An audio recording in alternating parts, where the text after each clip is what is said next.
Oh, mama, I'm in fear from my life from the long dong of Long John Silver. Must be San Francisco, Sheriff. Oh, man. Hey, how you guys doing? Hello there.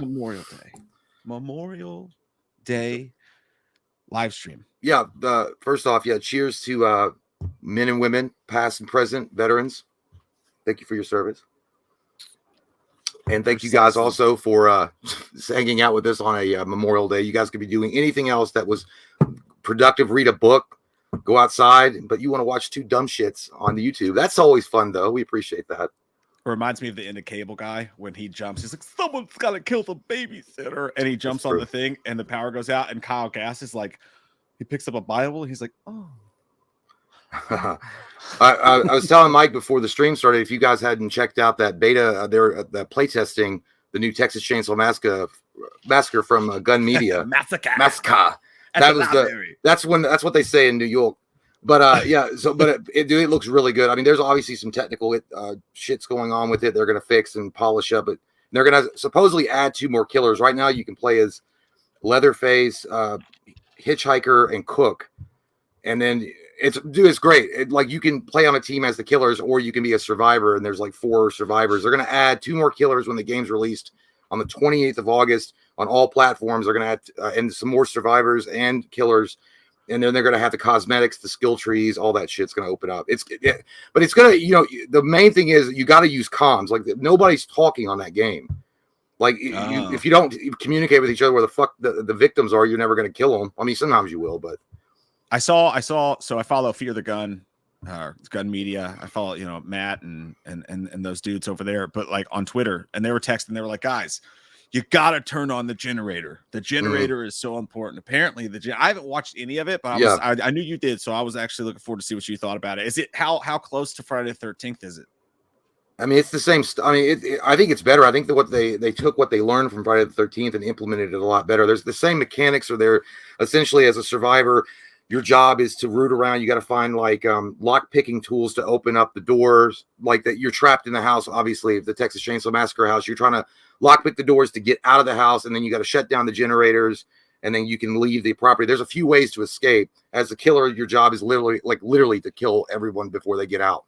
But also, the difference is on this game is when you begin the game as a victim, you're already bleeding out. It's slow, but eventually you will bleed out. Oh, so because you're already injured. You die? Yeah, you're dead.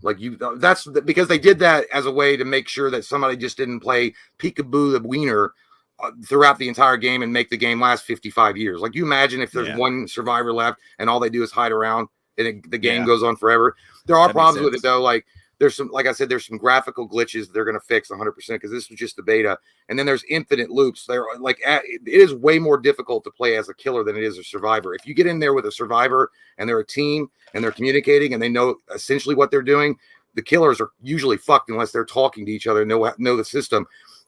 But yeah, the survivors themselves, they can utilize, like, there's some exploits in the game that they can utilize, and I already saw it happening. I've watched it all weekend long. I watched Dead Plays and Spooky Loops on Twitch, bitch, and their exploits, like, they're called infinite loops. So survivors can find a way to go, like, you can squeeze through like cracks in the walls, and you can use that and just go back and forth.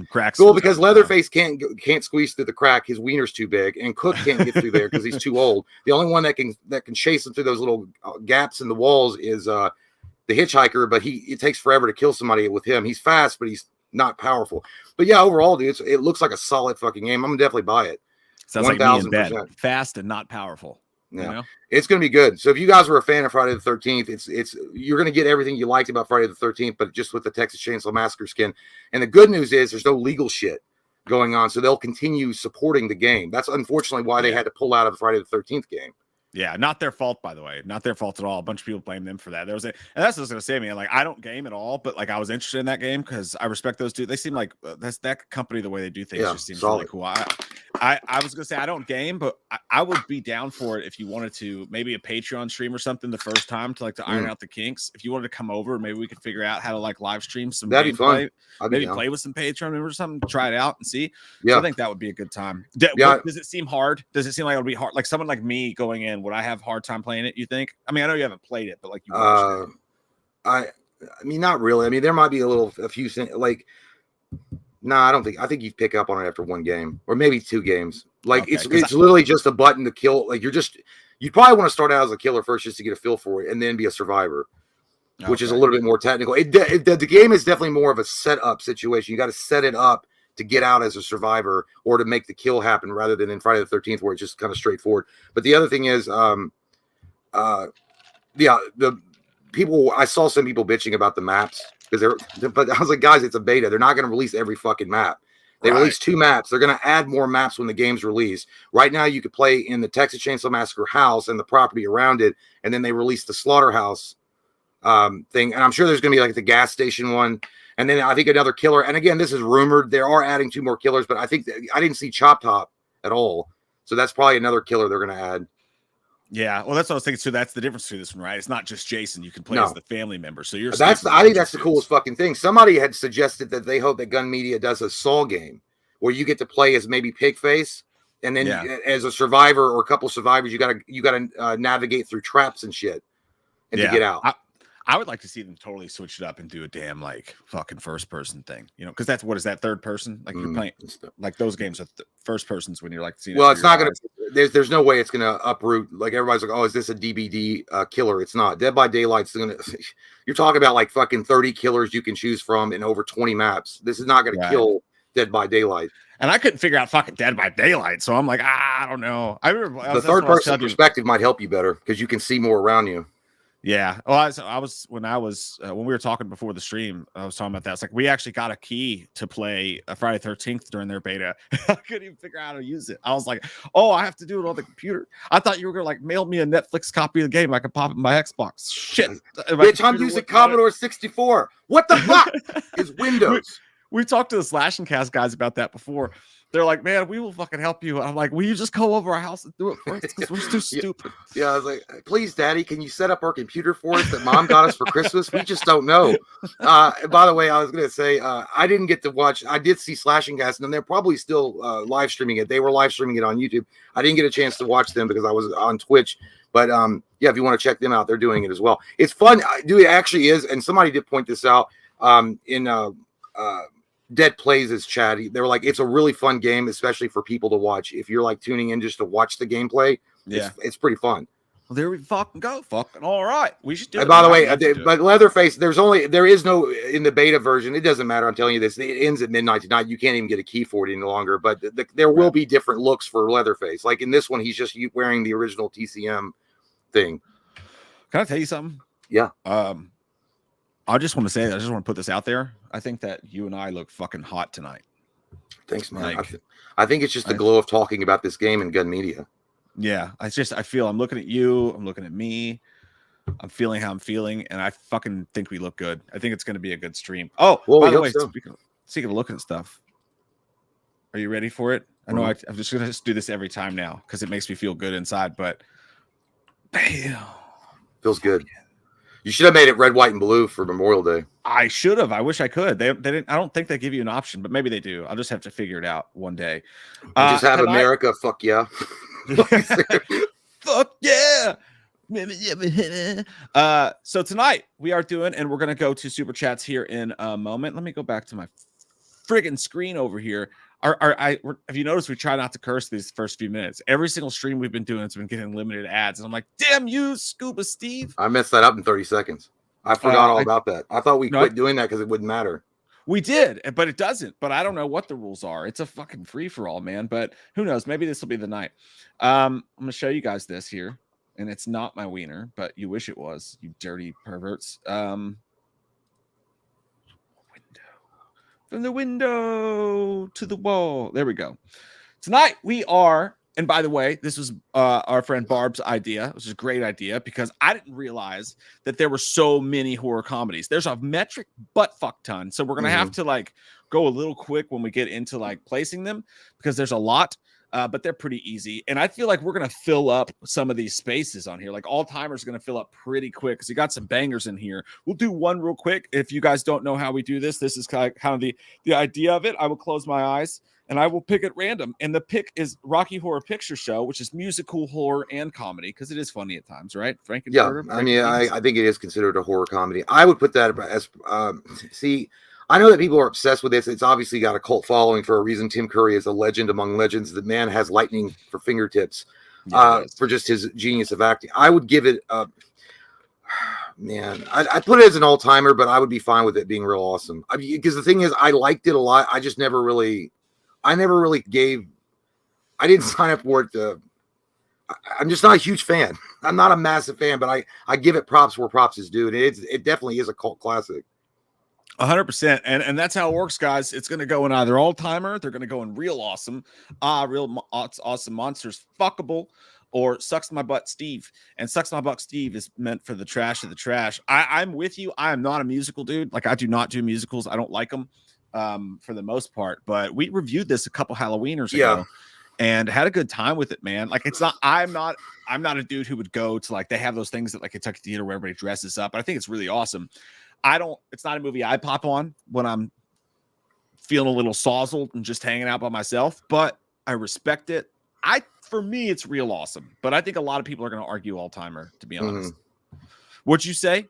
I said either one. I'd be more comfortable putting it real awesome, but I mean, I'd be fine if it went to all-timer. And this is a perfect example of how we do this. If you guys haven't been here, sometimes what we'll do is if either Jay and I disagree or we can't make a decision, or maybe we're just pieces of shit who actually don't know the movie that well, because that happens too sometimes, we will go to you in the chat. Watch this. You guys, I'm going to blow your fucking minds. You're going to come in your jeans. Just like that scene in Don John when Scarlett Johansson's in the hallway. Just, you know what I'm talking about. That was a good scene. But I kept thinking he kept having to like buy new jeans, you know, because that probably is hard to get out of there. But we'll put a poll. You had to have apple bottom jeans. Apple boots with the fur. The only reason I know about that song is because Tom Cruise does that dance in Tropic Thunder. Like, yeah, it's less. This shit's hilarious. So we're having trouble deciding on this one. We'll let you guys decide it. I'll put a poll in the chat and you can answer, is this an all-timer or is this real awesome? Did anyone else eat hot dogs today, by the way? That looks like anybody, by the way. Is this a Dylan Mulvaney movie? Put it in Sucks My Butt, Steve. Yeah, someone's like, no! Fucking, is this probably sell this shit at Target next to the kids' books? Not gonna get into that at all. You know, God dang, dude. I had a party foul. I spilled my adult soda. Oh no. Apple juice in the hall. Please tell mom this party foul. God, you suck, bro. Handle your beer. Handle your fucking beer, bro. While you guys vote on that, we're gonna take a look at what some of you guys have been saying in the chat, and we're gonna fiddle with you in a way that is completely consensual.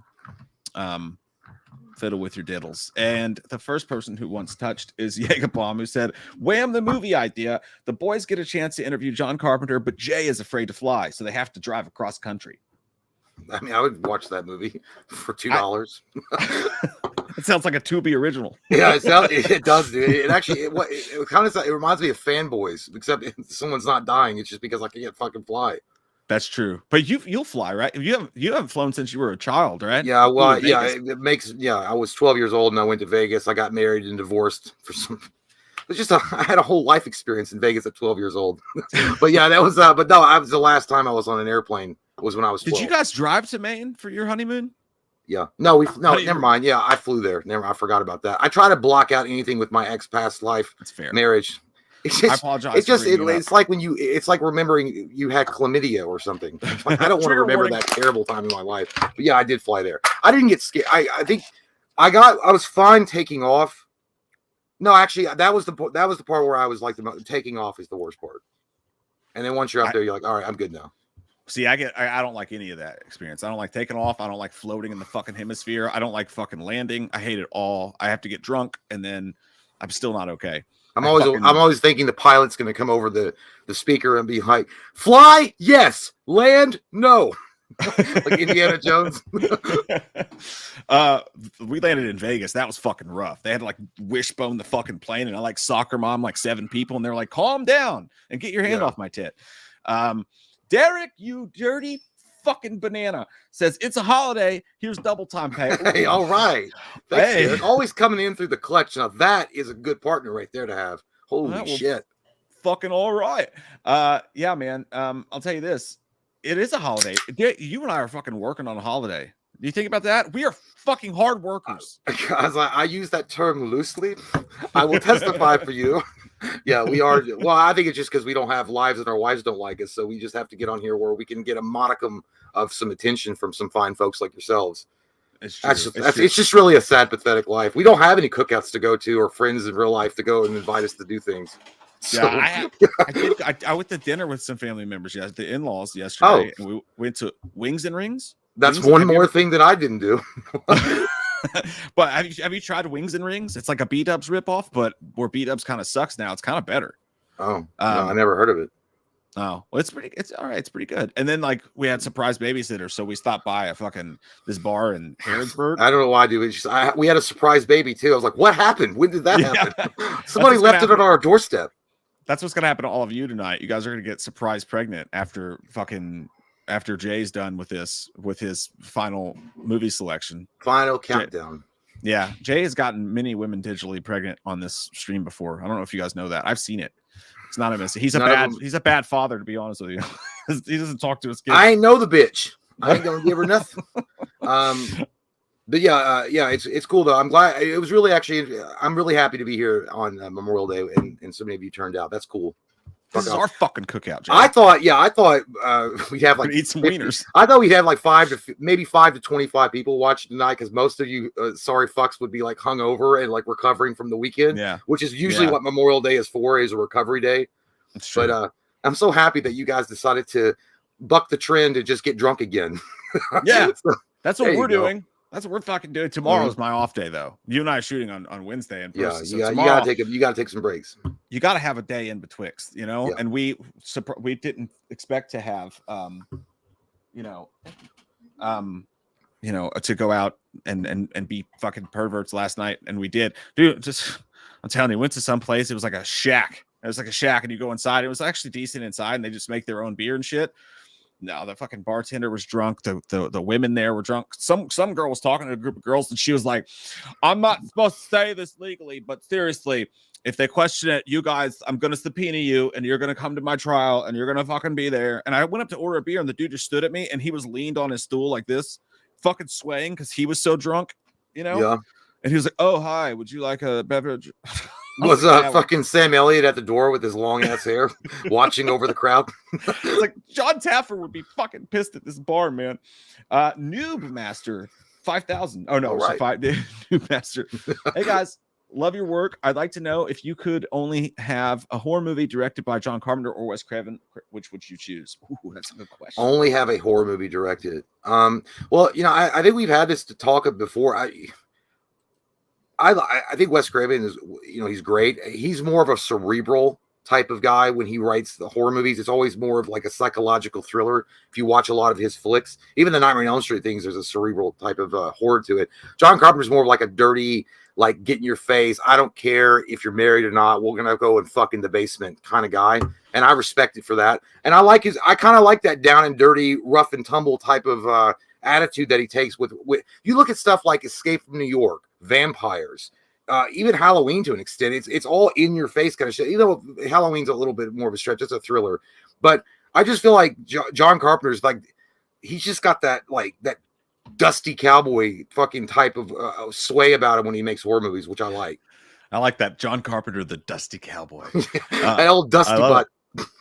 Old dusty butt. I honestly, I would say throughout their careers, it's weird. Wes Craven probably has more misses than John Carpenter does. But on the flip side of that, Wes Craven has more fucking powerhouse pillars of horror than John Carpenter does, because he created multiple of the biggest franchises, that there are. So John Carpenter sometimes gets on my nerves. I love him and I love his movies, but just his whole attitude, like I kind of, on one aspect, I like it because he's like fucking punk rock. He's like, I don't give a shit about nobody. But then the other half, he's like half in the bag on it. He's like, I don't know, maybe if the Warriors aren't playing, I'll make a fucking movie. Yeah, he's like the dad that you've always wanted attention from, and you can never be good enough for him, but you always try to please him. I always try to please you, and you never notice. I only want to please you. I would go Wes Craven. I think Wes. Well, here's the thing, by the way. John Carpenter had the balls to cast Roddy Piper in They Live, and it fucking was awesome. And he had the iconic lines: "Chew bubblegum and kick ass," and I'm all out of bubblegum. Yeah. I heard them say that during one of the Blink concerts the other night. Mark walked out. He's like, "I'm here to finger dudes and chew bubblegum." You know what's funny is like there's so many people that had never. I mean, it's actually shocking how many horror fans have never seen They Live, and they don't know. They're like, "Oh no, Duke Nukem came up with that." I'm like, "What the fuck is you talking?" Like, no, Duke Nukem's badass, but Duke Nukem is an amalgamation of Roddy Piper from They Live and Bruce Campbell in Evil Dead. That's literally that's Duke Nukem. Totally. It's funny. That was a perfect segue that we just did there. That was professional as shit on our part. I liked it. It was on an accident. I never do anything professional for real. It was all accidental. It's like, oh, you made me come. It's like I was an accident. I was an accident. I must have hit the right spot. I was like my hip. I was trying to pop my hip. Yeah, I'm sorry. I didn't want to surprise you with something you're not used to. John Carpenter's They Live. I'm okay. I'm gonna be a poo head. I'm gonna be a poo head. All right. I know people fucking love this movie. I fucking love this movie for about 25 minutes, and then I really, really like it for the rest of the time. I think it's got great moments, amazing music. Roddy Piper's a fucking amazing thing. I do think it loses a little bit of steam, and the ending is kind of like, you know, it just kind of the ending is kind of dumb. Yeah. So I would go Real Awesome personally, but I feel like I'm gonna get some. No, I actually agree with you. Oh, fucking right. No, because I give it props for like an all-timer too, and I think in my hearts of farts I want to make it all-timer, and I think I always will carry it as an all-timer in my hearts and farts. But in reality, when I watch the movie, it's real awesome. I mean, the 500-minute fight scene between Roddy Piper and that one dude, I can never remember his name. Is it Louis Gossett? Lou Gossett Jr. Yeah, him. I think that's fucking hilarious and badass. I love the political commentary throughout the whole movie, where it's all about consumerism and just obey, and people just. And it's a very relevant film even today, where people just follow along with whatever trend is going on. Obey. We're joking, by the way, it's Keith David. We're just kidding. Oh, is it? I always get them confused. Well, I mean, it's not. There's nothing to do with it. They literally. I don't know why. It was Keith David. God, I should know that too, because I fucking love Spawn. They are both equally. Well, here's the thing with Keith David. I know of Keith David more from like his voice acting ability when he was like in Mass Effect, and then he was the voice of Spawn from the HBO series. But anyway, there's a lot of political commentary that's awesome, that's relevant, and it's in a way that makes sense, and there's comedy throughout it. And the Roddy Piper is an everyday guy in this sci-fi movie that's also got horror going on throughout the entire thing, which anybody can fall into it and look at it through Roddy Piper's eyes. I think it's fucking awesome, dude. But I don't think it's an all-timer. The chat's on a slight delay, right? So I'm just now seeing it's fucking Keith David. You fucking dicks. I don't know what you guys are. Why are you guys yelling? We said that. I said that. I said Keith David. I mean, you guys heard Louis Gossett Jr. because you think they look alike. I said Keith David. First thing I said, Keith David. We were thinking of the bootleg that you guys didn't see because you don't have a YouTube channel. Actually, we were thinking of the audition tape where Louis Gossett Jr. auditioned for it. And there was a scene involving, anyway, it doesn't matter. It's a real awesome movie, and it holds up today. I just, fucking. By the way, the girl that plays remember the girl that I don't want to give it away because some people might not have seen it, but there's a girl in it that Roddy, like his love interest in the film, you don't know what side she's on. Evil Lynn, she's got the most captivating eyes I've ever seen on a person in my life. You know what I'm talking about? April goes. She's a movie character, though. I know. But she does. I'm just saying, like, I always thought they were contacts. That was her real fucking eyes. Yeah. It's amazing the things that you would do to that. I mean, no, that's not what I meant. There's amazing. Yeah. I would say, God bless you with great genetics. Good for you. Stop looking at me, Swan. So in the case of Rocky Horror Picture Show, you guys said real awesome overall timer, 59% to 40%, and it went up to 60 by the end. But yeah, so that's two down, inside of you, up and down, all around, in and around the whole. I lost it. Where'd it go? Fuck to go, Trey. Get inside you. Begging me to stay. So we got two real awesomes. Okay, well, that's good. I actually thought we were going to be in the minority there, and that it was going to be overwhelming all-timer. Yeah, I think if they live, people are going to be pissed at us for that one. But it's our fucking show. Yeah, that's true. It's not your show. Well, he's like, what are you gonna? But they live. I will see. Yeah, they're definitely like, God, these guys suck, asshole, because they have a difference of opinion from me. They fucking suck, and I bet they like beat their wives and like go out and drive tractors around and fucking listen to country music. Yeah, say something that's not true. You've been watching me from a satellite? Are you? And I don't drink that goddamn Bud Light neither. I drink that fucking Modelo, bitch. Step into the UFC. Molded by fire, champion shit. Tom Buck said, "Do you have a name for your wieners?" Mine's Derek. Okay. Coincidentally, mine is too. No. Yeah, I don't know. I guess mine would be called Bruce Banner when it's not hard. He goes, "Hey, you don't want to? Hey, you want to know my secret, Cap? I'm always horny." And then it just boom. I don't. I've never had a continuous name for my wiener. So I'll just call it I'll steal from Ryan Reynolds and I'll just call it a cock juggling thunder cunt. I don't know how your wiener can cock juggle, so that's actually terrible. I'll call it sorceress. Just don't call it. At least you say, well, it's Jerry Seinfeld. It makes people laugh, but I have a good time with it. Oh shit! Yeah. It's like, why is your dick the sorceress? I'm so confused right now. What's going on? Child of the Corn says, "Yo, fellas, what's good? Patreon stream over the weekend was hilarious as fuck. Super glad I joined. 100%. So I Married an Axe Murder and Scary Movie are god tier. Fuck, I forgot to add So I Married an Axe Murder because that's a great movie. That is a great movie. I would have a hard time not putting that in all timer, dude. For real, it's so good. And by the way, the Patreon stream was a blast. I'm glad that you enjoyed it. We had a good time. Actually, that's part of the reason we're still recovering today. It's one of those situations where it's like, I saw this in the show Archer. He was like, actually, if I stop drinking, I'm afraid that the accumulative hangover would just kill me altogether. That is so fucking true. That's science right there. I don't care what you say, and I don't care if it's a comedy animated show. That's 100% accurate. So tomorrow when I'm sober, I may die. But yeah, it's true. Stream, and we went hard, and I woke up feeling not hard. Because the blood wasn't pumping. The sins of the father will be visited. Yeah, will be visited upon the son. I gave half the data last night, but no. Do you ever do that, by the way? Like at my age, when I wake up hard, I'm like, fuck yeah, I feel great about it. Like I just like, because you don't know how many of those days you got left. You know what I mean? That's true. You wake up and it's just there, ready to say hello to you in the morning. It's like your teenage son who's never up at that hour. And wait, I shouldn't compare my dick to teenage son. You guys get what I'm saying, right? But you're at our age, you got to be proud of those because you never know when the old golem monster from the dark might just come and stab your nuts and be like, "No more hardness for you. You're old now." The guillotine. That's what it Welcome was. to the decrepit age of 50. Yeah, your dick doesn't. I'm on my way because I'm only 10 years off that. Almost. It is. I gotta go. I think I gotta start going. Maybe it's in the 40s. You're supposed to go get your prostate exam. Yeah. 50. Now my dad had prostate cancer, so I should start in my 40s because I got to start early because I'm getting that shit. Come on, Doc, put that periscope up there and let's see what we got going on at the deep sea of the crack hole. Peter, I'm gonna try to cycle. I'm gonna ask the doctor before. I'm gonna go meet the doctor and be like, "Hey, listen, is it cool?" Like, you can just say no if it's not. Like, and I'm just asking this hypothetically. Is it cool if I come in a little buzzed? Because I've never had a man rooting my asshole before, and it's going to be a shock to the system.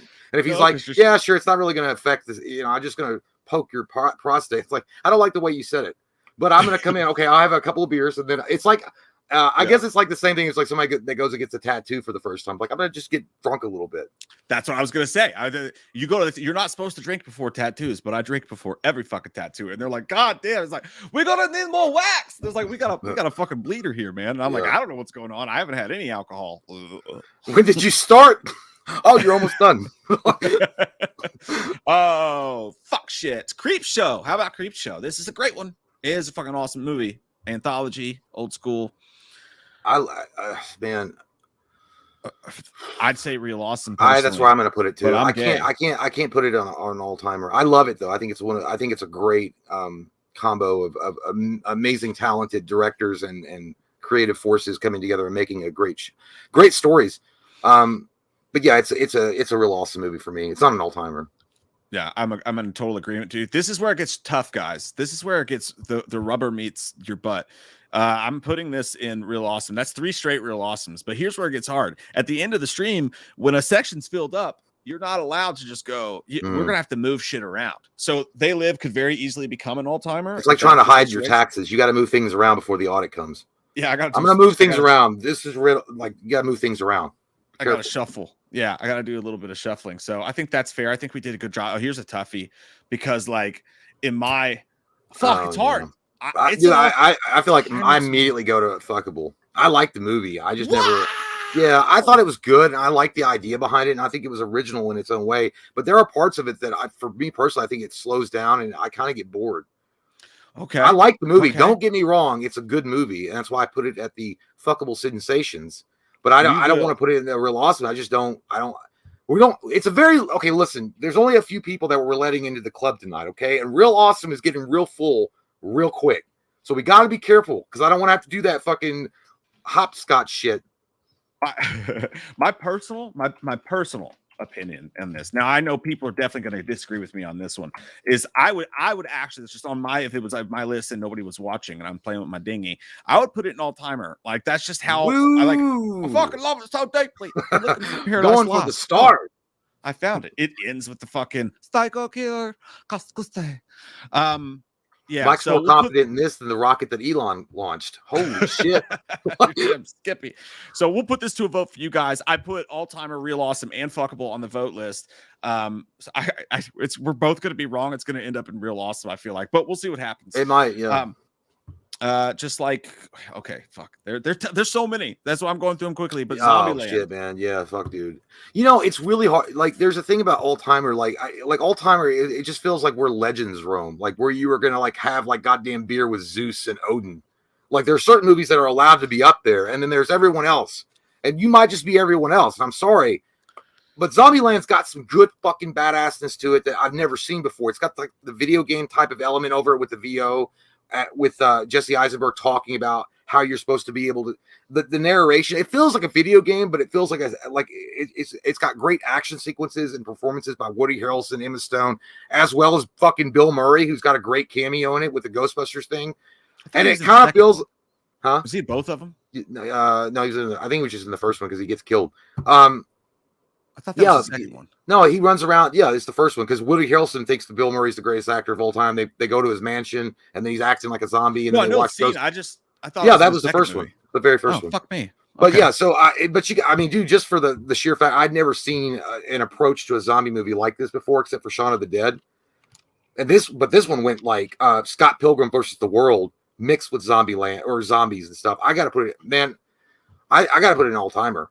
It's just a unique. It's a unique ass movie. It's unique. If Shaun of the Dead's going to be an all timer, I mean, let's just be honest with ourselves. I am in total disagreement with you. I would put it in fuckable. I don't think it's that great. Like I like it. Like I enjoy watching it, but I'm like it's sort of one note to me. Like kind of like so. I'll go. This one's filling up quick, filling up fast. Behind the Mask currently the winner is You Got That One on Me. Fucking I thought it was gonna be real awesome for sure, but people are like, shut up, Mike, we hate you and your dick tastes weird. It got fuckable, 59% fuckable. Are you sure that was that your wife or the chat? Shut up. It hurts me to do it and I disagree with everyone, but this Behind the Mask will go to fuckable, and I have to do that because I have to start a new poll. I'll just, I feel like that. I know that you wanted it up there, but dude, like I just, when I look at that just feels right. That's fine. That's fine. I don't know, man. I think that performance, and somebody said as a joke, they're like, you got interview bias. And I'm like, well, actually, to be honest, that guy, Nathan Basil, I don't think enjoyed us very much. No, he hated us. That was probably, and nothing against Nathan. We just didn't, I don't think the chemistry was there. It wasn't really, he was a good guy. It just, I think he was expecting something with like a little bit more dignity and professionalism. And so he stepped into a flea market show, which is our show. He did tell us the fucking mushroom story. That was great. But I think Team America in one night. I think he was reserved about doing that. He was like, all right, well, if I got to like, God damn you people, why don't you go back to your shanties? Is how he felt. It's like, I'll stoop down to these. Yeah, I'll get down here a little bit, but Jesus Christ. I'm just waiting on my fucking airplane to pick me up because I'm here with these losers. It's like trying to pass the time with a bunch of assholes that are like, you're trying to fit in, but you're like, God damn, you guys smell like old cheese. Maybe that's what's going on. Like he just walked into a dirty hotel room, and we were basically Michael Scott sitting in the corner listening to techno music at our own party by ourselves. In the meantime, while you guys vote on that, Mark and Jackson says, "What do y'all think of a Killer Clowns from Outer Space remake, but make it actually scary? And y'all should let me know y'all's new barber. Let me be y'all's new barber. We do. Oh yeah, man. Come cut our hair. Come cut my hair. I appreciate it. Come see about me. Yes, indeed. That's a good question, but I think that if they were to remake Killer Clowns from Outer Space and make it just a pure horror movie, I feel like it takes away from the actual idea that Killer Clowns from Outer Space was supposed to be. It was supposed to be a really fun, slapsticky type of horror movie comedy. So making it just pure horror, that I feel like that's so easy for them to do. Killer outer space clowns terrorizing a small town. That's just so easy. I liked the direction they went. So I feel like you got to be true to the source material. If you search it, you can find it. If you search it, I will come. There's a video where Jay and I talked about this, and we went in deep discussion on this years and years ago when they announced they're making a new one. And I was like gung ho, like, no, man, you'll never recreate what they did with that movie. So they should try to do something fucked up and actually make it scary. But the majority of people totally agreed with Jay on that, and they were like, no, you fucking dolt. They're like, you dildo ears, how dare you speak out? How would that make it different from any other clown movie if they just did that? And they made some really good points. I would personally rather see them try to make it scary because like comedies just aren't funny anymore because nobody can actually try to be funny because they're not allowed to. But I'd be cool with either. I'd just be more excited if they try to make it scary because Killer Clowns from Outer Space is underratedly fucking scary as shit. There are moments in it that are really scary, I think, and I feel like there are some pistol shooters, gunslingers, as you call them, that are out there that are comedy directors that will take a chance and not give a fuck about it if it was offensive or not. I feel like James Gunn would be I think James Gunn could do a really good Killer Clowns from Outer Space remake. Man, that I would watch the tits off of that. I think he could. Be a great choice. Yeah, I think that would be an amazing choice. Great question, man. Thanks, man. That's a really sweet super chat. We really appreciate it. It says, love the streams. I listen to them at work. Can we get Loomis' thoughts on Texas Chainsaw Massacre gameplay? Sure.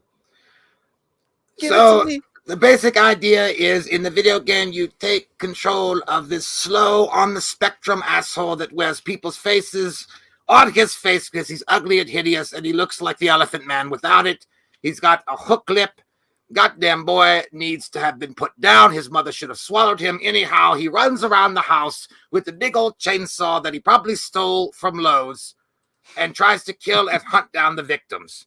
And then on the other hand, you play the victims. They all look like goddamn college dropouts that smell like butt cheese and do heroin on the side. They run around with their asses hanging out of short shorts and two goddamn tight shirts. They look like prostitutes and pimps. And they're trying to get out of the, at least in my opinion, the just fate they deserve for being a goddamn piranha and leech on society. That's the goddamn gameplay. Stupid question. Move on with your life. Don't play video games. Get a job and shut your goddamn mouth. Use the video gums. Don't have video gums either. Katie Sidebottom said, get it up, baby. Get it up. Oh, I squeaked a little bit on that one. That one felt nice. That was for you, Katie. We love you. Hey, fellas. I haven't seen you in a minute. Hope you're doing well. Well, hey, I'm fucking pissed, dude. If you just stop agreeing with Jay, you fucking dicks. They said Zombieland 56% all-timer, 29% real awesome, and only 15% fuckable. So I see we have a lot of intelligent folk frequenting the chat this evening. I'm just gonna hold on to my anger about it and take it on your butt tomorrow. While we're butt fucking in the garage. That's gonna be great with power tools.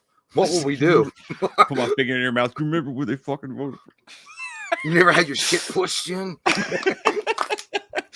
Oh shit. Fuck you guys. I'm going home. I'm taking my ball. Hey, great time to bring this one up. Killer Clowns from Outer Space. It's crazy. Quit taxing my gig so hardcore, Cruster. I go all-timer in my personal opinion. I'll agree with you. Fuck yeah. Well, you gotta give it up, dude. Again, it goes back from, in my opinion, the same thing with Zombieland. I'd never seen a movie like it, and it's actually well acted, and it's got that B movie vibe to it, but it's fun and it's actually put together, and there's not like a half-hearted attempt to make a movie like in a lot of those B movies where it's like so bad you make fun of it. It's like just maybe there was not a lot of money, but they did the best they could with what they had, and they did a pretty good job. The effects are like they're 1980s effects, whatever, but it's still fun. And also on top of that, the soundtrack is fucking bar none some of the coolest shit. Some of the coolest sound, like when the clowns come down, that's some good shit right there, man. I have that the Killer Clowns theme as in my playlist on my YouTube channel. That's not my YouTube channel, but like on my playlist or whatever. Yeah. I don't have Spotify. I just have like little categories on YouTube. You cheap fuck. No, by the way, you can do that with YouTube for free. It's just if you go out, you have to have ads. Yeah, that's the problem. Unless you pay for the YouTube thing, which I do. My dude, if you looked at what I spend on subscriptions every month, it would make the post. Dude, I the only problem is like I put it like where I have the phone on and I'm maybe taking a shower or something. Like I have it on like in my playlist and I hit play all or I hit random, so I want to hear something and shuffle. Like it'll be like, man, I'm vibing with this. It's fucking so good or whatever. And then all of a sudden it'll be like, hey, Ozempic, have you ever tried Ozempic? Oh, and I'm like, God damn it. Hey, does your dick not work? You piece of bald shit. Would you like some hymns?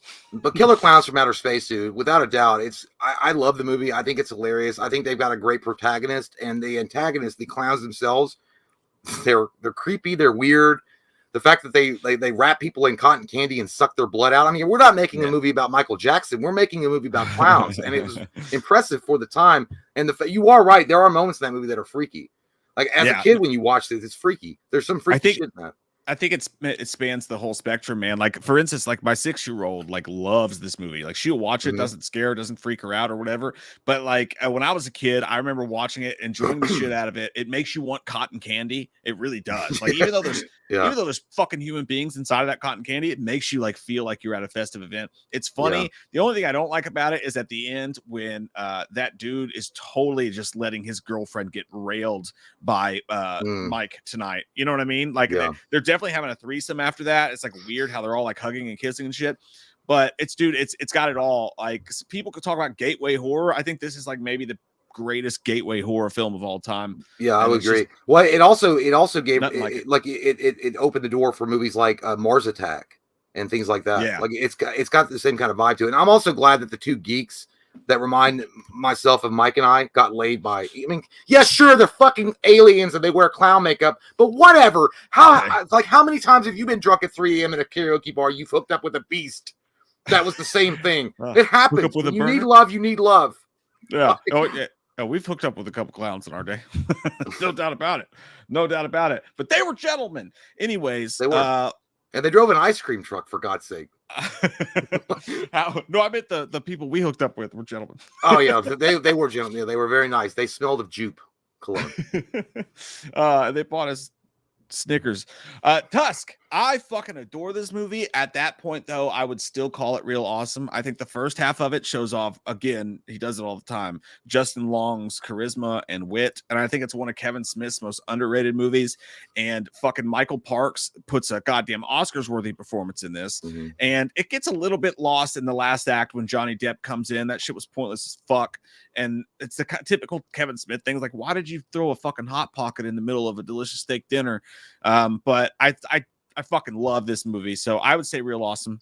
I've only seen this movie once, and I remember watching it, and it makes you feel real weird. You know, it makes you feel like you shit your pants or something, but you're not sure. It's definitely got horror. Like it's got like that kind of feel. Like I farted, and I might have some squishiness in my panties, but I don't know. And you're out, you're at Walmart or something, and so you don't really have time to go check, and you're just walking around. Like if that's squish, I don't know if that's squish or just like sweat running down my crack. I'm scared. Dude, I gotta be honest. I put this in fuckable because I feel my overall vibe and feel of this movie is that it's a good movie. It's a solid attempt at doing a weird horror comedy type of. But I feel like I feel like Kevin Smith didn't even know really where to land this movie. Because at some points in the film, in the Johnny Depp parts, he's trying to go for comedy. But then he's like trying to do ultra realistic, like almost like the Human Centipede with like more comedy. I don't know. I feel like even Kevin Smith was confused about where he wanted this movie to really land. Yeah, and I think that ultimately my prediction is that people will agree with you on this one, because I feel like it's either one of those movies that you really fucking loved, or you just it's not for you. But I like those kind of movies though. I do like those kind of movies though. And by the way, Justin Long is underrated as fuck, because that guy can act in really anything. So fuck yeah, dude, he fucking rules. So we'll see what you guys say about that. I just put it in the Polsky Tomatoes, and I mean, this is probably fucking an all-time. Get out of my face, dude. Already going up there. I mean, can we get a hell yes? Okay, I like it. All-timer, let's get it in there. No questions asked, you fucking butt fuck. Yeah, it's going in there. Stick her in. Nice fucking model. Honk, honk. Hey, slow down. Hey! This might be a good look for me. I remember watching this as a kid and loving it, but being kind of terrified of it too, because that scene with the banister when he turns into a snake, that shit was fucking scary, dude. Those sandworms were fucking scary too, man. Like, they'll get you going. You know what? I'm not pumped for the. I'm not pumped for the sequel. Like, well, maybe I will be. Well, they at least got they got Tim Burton back though, so he has a vision for it. So. They added Jenna Ortega, which is like fucking obvious casting, right? Yeah. I once I see Keaton in the makeup doing his thing, I'll probably get jazzed for it. I just got a weird now. I'm feeling kind of jizzed for it instead of jazzed, and that's not good. You bunch of losers! You're walking with a professional here. Nice fucking model. Honk, honk, honk. I always thought, like, to me as a kid, that was the epitome of comedy. When he like honks his nuts and you hear that honk honk. I like that part also where they're looking down at the town model that Adam has made, and she's like, Adam, when did you put that there as a strip bar? He's like, oh yeah, here I come, baby. Yeah.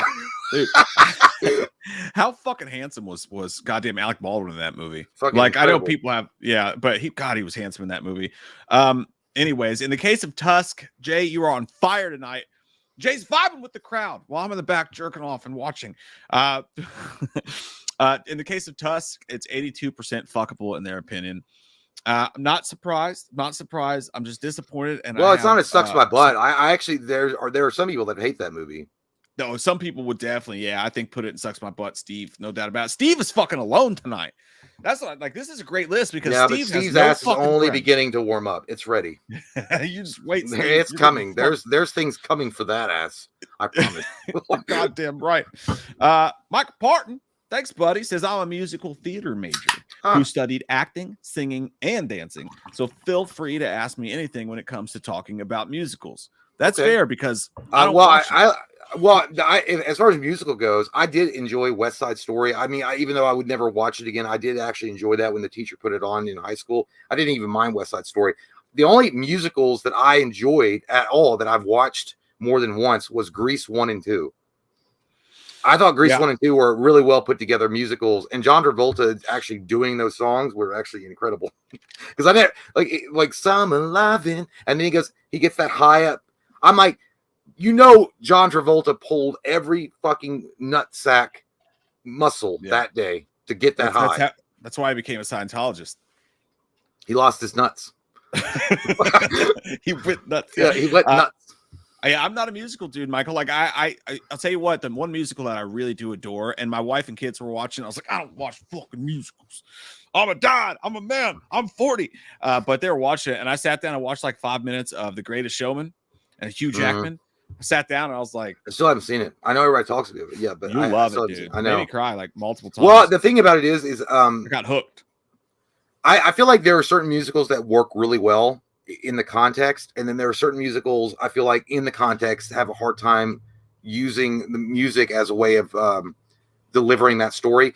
That's why I'm kind of worried. And again, I'm just putting it out there. I'm kind of worried about the Joker thing. It's gonna be weird.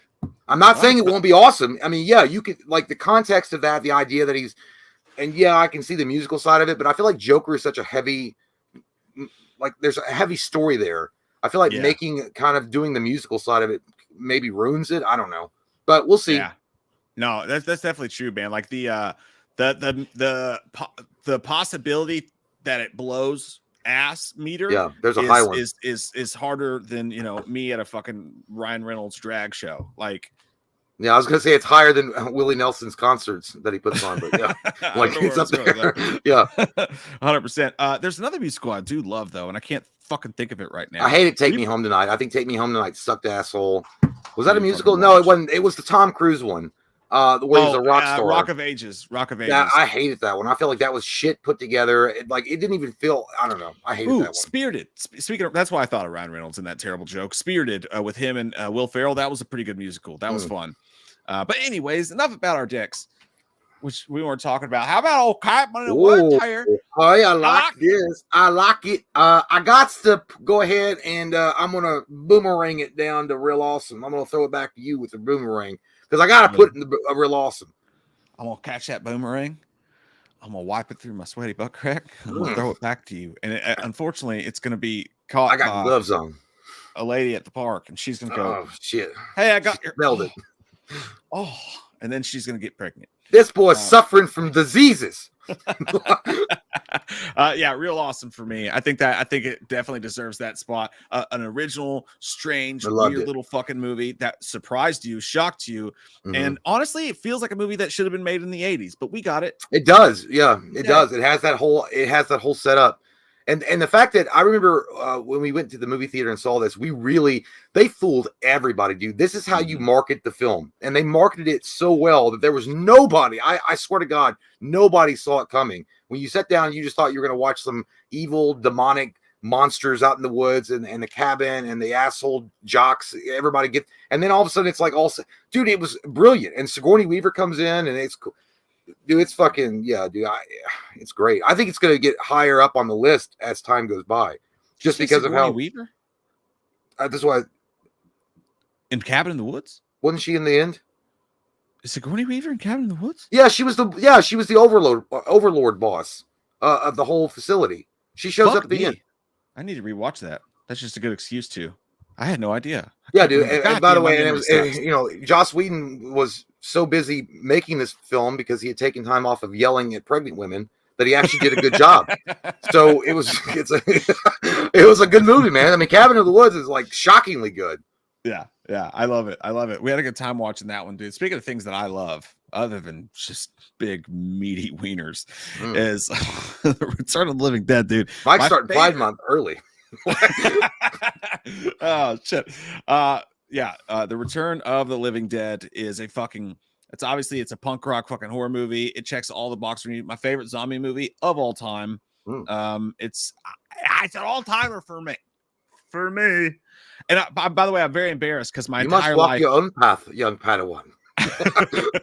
I thought that the fucking the dude in the beginning of this, who's no longer with us, unfortunately, Tom Matthews, by the way, is in this as well. But I thought the dude in the beginning of this was the dad from Frasier. So I was like, that's just so fucking cool. But if you watch this and you tell yourself that's the dad from Frasier, you will fucking believe it. But yeah, the classic brains and all that. And it's just fucking fun ass movie. I love it with all my butt. Well, it's weird. I think the Return of the Living Dead is good. I feel like part 2 was better, because they just took what they did in this one and they just improved it with the story of the kid and come to the hospital. and they added, and they did the whole thing in part 2. So for me, Return of the Living Dead, you know what? I'll let you do it. You do it. I'm not. I would put it. I would put it. I don't even want to put it in fuckable. No, I want to, but I don't think it deserves to be in fuckable. I'm just trying to make room for part 2. In my opinion, part 2 is real awesome. I'll tell you what, I'll put all 3 options in there and just see what you guys think about it. All-timer, real awesome, or effable. I just want you all to know that if you choose effable, I'm going to come to your house and I'm going to eat all your fucking bagel bites. And that's just a prerequisite to what I'm going to do to you. That scene part 2, though, he was like, oh my God, the dead are coming back to life. And the doctor's like, it doesn't sound like you need an ambulance. It sounds like you need a hearse. I might want. Oh, but no, that's on the Patreon. That's one of the requests is a commentary for a movie commentary for that. So I'll say I won't watch it until part 2 or no, the first one. The first one. Yeah, Return of the Living Dead. That'll be a really fun one to do. By the way, we have to film our Patreon commentary of the month on Wednesday when you come over. But guess who won though? Motherfucker, Big Trouble in Little China. Bing, I like it. I like it. Done. It's done. God damn it, Wang. It's just a game. Oh, fucking shit. Nighttime said, Loomis, have you heard Macy Gray? I try to say goodbye and I choke. Try to leave it and I stumble. I try to say goodbye and I choke. Try to walk away and I'm suing that bitch for copyright infringement. Those are private thoughts in my journal that I wrote down when I was talking about dealing with Michael. Yes, I have heard Macy steal my shit, Gracie. I want to fuck it, dude. I swear to God, that's the kind of thing. If I had $1 million, I'd be like, dude, we're going into the studio and we're gonna recreate Macy Gray's greatest hits, and it's gonna be. You know what? I know that people love her. I mean, she seems like an okay person, but I swear to God, when I heard Macy Gray on the Spider-Man soundtrack, I was like, what the fuck is going on? What the fuck is that? Like, I was expecting like Chad Kroeger and Josie Scott to continue doing some badass like cool shit, and then all of a sudden she's like, down in here in Spider-Man. I was like, get the fuck out of here! Like, it doesn't even fit with the movie. No, that shit confused the hell out of me. I was like, damn, I had no idea Sam Raimi was. It's like that. Oh yeah, there were so many people watching the Macy Gray concert when Spider-Man swooped in to save the day from the Green Goblin. I'm not saying at that time that she wasn't popular, but shit, it would have made more sense that Nickelback and Saliva, aka Josie Scott, were putting on a show in the middle of downtown Manhattan where Spider-Man had to save all these people. Not Macy fucking Gray. People would be like, man, I got things to do. I got to go to Starbucks. This is fucked up to say, dude, but there's a time in history of the world where you'd be in a fucking bar and it would not be a surprise to be sitting there having your beer and all of a sudden all of the speaker you get and a hero sing. I love that shit though, dude. But it made you feel like I remember when I went and seen Spider-Man in the theaters, when that song came on, I was already familiar with it because that was when actually MTV was still decent. They were showing the music videos and shit. They don't do that. I mean, they're gone now. Pretty much, but MTV was showing music videos, so I'd already seen the music video. But I remember going to the movie theater. That's the kind of song that when you walk out when the credits are rolling, you feel like Spider-Man. Like you start walking weird. Like you're like, I mean, what if I were Spider-Man? I hate Chad Kroeger, and I've actually left a concert when Saliva came on because it's like I don't give a fuck. What's that? Click, click, boom! I'm coming down on the radio. I like Josie Scott. Like the Saliva did. Like they did a couple of good songs. I mean, I don't like listen. There was like a Poison or something, I don't know, I can't remember, or some shit. Like they did like a soft thing, like they had a couple songs. Yeah, they had a couple bangers at the time. I just remember Josie Scott. I remember Josie Scott and Chad Kroeger, and I felt like it was unfair for them. And I was like, God damn, I couldn't even imagine being like, they were like voted the 2 ugliest lead singers in all of rock and roll. In that time, and they were like literally voted that, and they were like, these are the 2 ugliest men doing a music video together. Like, I'm surprised your TV didn't break. I'm sure that they. I'm like, yeah, but those guys probably get more pussy than you've ever seen in your life. 100%. So, yeah, I never liked Chad Kroeger's face, and it's not because he's ugly, but I hate that he stole Derek Whibley from Sum 41's girlfriend, Avril Lavigne. Wife. Well, yeah, his personal, you Canadian fucks. Like that's he also so weird. I think you said it right too.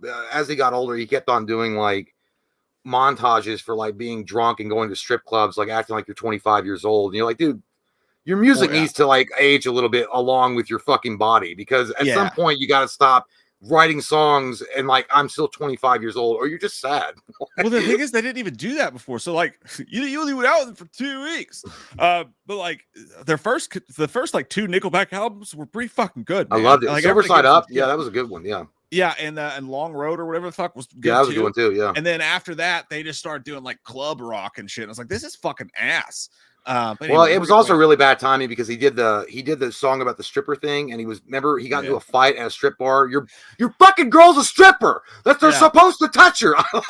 I don't know what you're mad about. That's against the rules unless you're in Michigan. Yeah, well, that's true. That's true. I'm not saying as long as he didn't like grab her cooter or something like that. It wasn't Donald Trump sitting back there, but he didn't grab her by the pussy. But I'm just saying, anyway, let's not get all crazy. I forgot. Shit, I was gonna say something. I forgot what. Oh yeah, that was in the. Remember that song? I like your pants around your feet. Dude. That was the one. The knee, the dirt on your knees, or whatever he says. Yeah, it's like, damn, that's dirty. She was blowing you in a fucking like parking lot with mulch. She was like in where they plant trees. She was blowing you next to it. And you liked it. The worst song they ever put out was "Look at this photograph." That was I liked it when it first came out, but I understand they overplayed the fuck out of that song. They like every other station had that song. Like even a Christian radio show had that song. You're like, what the fuck is going on? We have to play it. We're contractually obligated. White Alley says, "What's up, guys? Happy Memorial Day to everyone here. Still waiting on that premium strip tease, Jay." No, it's in the mail. Don't worry about it. I gotta get more drunk. It's literally in a box, and you open it, and Jay pops out like the stripper from Under Siege. It's like, yeah, happy birthday. I recorded it like in the hologram that Leia has on R2D2. And it's just yeah, it's a little hologram chip. I can't fucking wait for that. In the case of Return of the Living Dead, fuck, I got one, dude. I fucking got one, Jay. I got one. All right. The crowd has deemed Return of the Living Dead an all fucking timer, bro. I'm gonna go skate the. Well, it's gonna be. I'm gonna be interested if you guys are gonna take the slot next to it with part 2. Fucking. See, I mean, we're running out of room, man. It's getting toy. It's getting toy like a toy guy. How about old Idle Hands, man? Fuck. Man, you got to give that to Real Awesome. You got to do it for what it is. I mean, you got the sexy Jessica Alba. Woo. You got the sexy Devon Sawa from Night of the Tornadoes. He's coming in hot and fresh. I like the movie, and obviously Seth Green, and I never could remember that one kid's name that's his best friend, but I liked it, dude, for what it was. I mean, I feel like it was a stupid stoner comedy. I mean, it literally is a stoner comedy. It's weird, dude. As much as I love this fucking movie, and I feel like I like it just like a pinch less than everyone else does. And it has, it's an awesome movie. It's got Offspring playing in there. I love Devon Sawa. I don't think he likes when you reference Night of the Twisters, by the way. I tweeted him once. And he didn't say anything, but I just got that. I was like, he probably doesn't like when people. Well, it's better than having the night unemployment. Shut your fucking mouth and right. Be happy that people still remember movies from you. That's your second best movie, dude. And that's not a smack in the face because you fucking ruled in Night. I like that movie. That movie's good. Yeah. Yeah, I want to watch that soon. Night of the Twisters is badass. I'm with you though. I think Real Awesome. I think it's funny. I think it's literally got some Can't Hardly Wait vibes to it. It's strange. It's weird. It's a little gnarly. That's exactly what it is. Can't Hardly Wait with a horror element. Yeah, for sure. And I just don't think it's all timer status because it's like it almost touches the sun, but I can't do it. So I'm with you on that one. Yeah, it actually sounds like something me and Mike would be like. Yeah, there was this like really bright white light, and there was all these hot chicks singing and stuff. But we're like, fuck that. That's too far. Like, we didn't even go. It's too far. I gotta go pee though in the toilets. All right, get inside you. All right, I'll be back. Okay. In the meantime. Happy in the meantime. That's a great lit song, by the way. You guys should listen to it. Bryce Russo says, "Hey, Mike and Jake. God damn, are you excited for Beetlejuice 2?" We did talk about that a little bit. I'm always weird of sequels happening many years after the first one. By the way, got some dates this week. Dates. That's great. That's wonderful. And by the way, that's half, like, in this day and age, from what I understand from the youths who use Tinder and all that. That's most dates are just that, which is that's wonderful. Very happy for you, Bryce. That's fucking awesome, dude. And my dog is really just in between my legs right now, like bumping me with her head. And that's not don't be gross, you fucking pervert. She just wants to be pet. But Bryce, I don't know if you probably saw us talk about it already. Beetlejuice 2, I want to be more excited for it than I am, but I'm weary like you are. Like, Dumb and Dumberer, shit like that. Sometimes when they go and they recool shit or they do a remake of it or whatever, it feels like they're going after that old sauce when that old sauce is expired. And like the original time that they made that sauce, they were really excited about it and they were doing something original and it was like some old cowboy shit. But now we're trying to replicate it and it just feels like a multi-dimensional, weirder version of that thing. And I'm worried about that.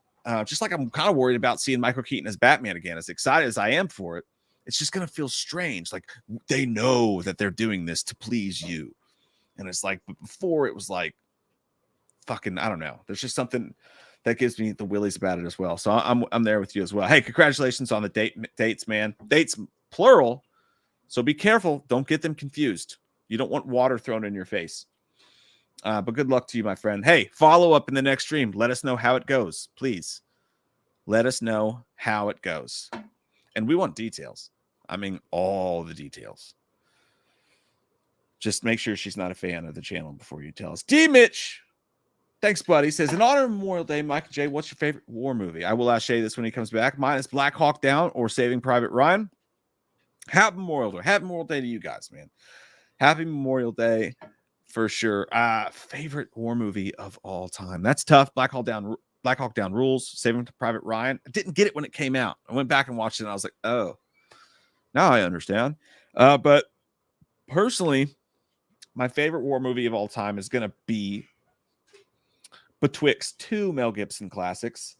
It's either got to be Braveheart or it's got to be The Patriot. Patriot, obviously super unrealistic. I understand this. But goddamn it, is it a cool movie? I'm going to go with The Patriot. No, I'm going to go with Braveheart. Fuck, I can't decide. Eat a dick decision-making part of brain. What are yours? Everybody comment in the chat, by the way. What's your favorite war movies of all time? And I'm sure I'm going to see one that's going to make me go, fuck, I wish I picked that. Excellent question, D. Mitch. I'll ask Jay that when he gets back. Bad Hatter Thoughts, good to see your face. Says, hey, guys, love you. Can we get a Mark Wahlberg Happy Memorial Day? Fucking all right. Hey guys, how's it going? I hope you're having a good Memorial Day. I hope you're meeting with your family and you're having hot dogs and you're getting together and there's some kids swimming by the pool and nobody gets drunk and face stomps a Puerto Rican for a 24-pack of their Michelob Ultra or Bud Light or whatever you're drinking. I don't drink Bud Light anymore because you know how I feel about that. But that's beside the point. Today is about Memorial Day. Today is about war and the people that we lost during the war. And I feel weird joking about that and I shouldn't keep going with that route and I won't. Did you see my movie, The Fighter? I went to war with Saul Mamie. I went head body. I went up, down, all around. I had sex with Amy Adams in that movie. Did you know that? My sisters came over. They started some shit. We were upstairs on the mattress because the mattress is in the floor because that's how you do it in Boston. And sometimes you have a man fight and it ends your date and then you don't know what you're fucking doing. But after that, it was a great time. I won the fucking championship. Actually, I think Memorial Day should be about me because I had 7 turkey burgers today. I woke up at 4 a.m. and had a fucking workout. Do you know how hard it is to work out at 7 a.m. with 4 fucking kids and then eat turkey burgers on the way to pick them up in the line when your stepdad's fucking, it's goddamn, what's his fucking name? What's that fucking furry-haired fuck's name? Goddamn Will Ferrell's stepdad? Because you saw Stepdaddy, right? You saw that fucking movie. It had Mel Gibson in it, and he also got in trouble with the Jews. But anyways, I hope you guys have a wonderful Memorial Day. I'm going to try to outrun the wind.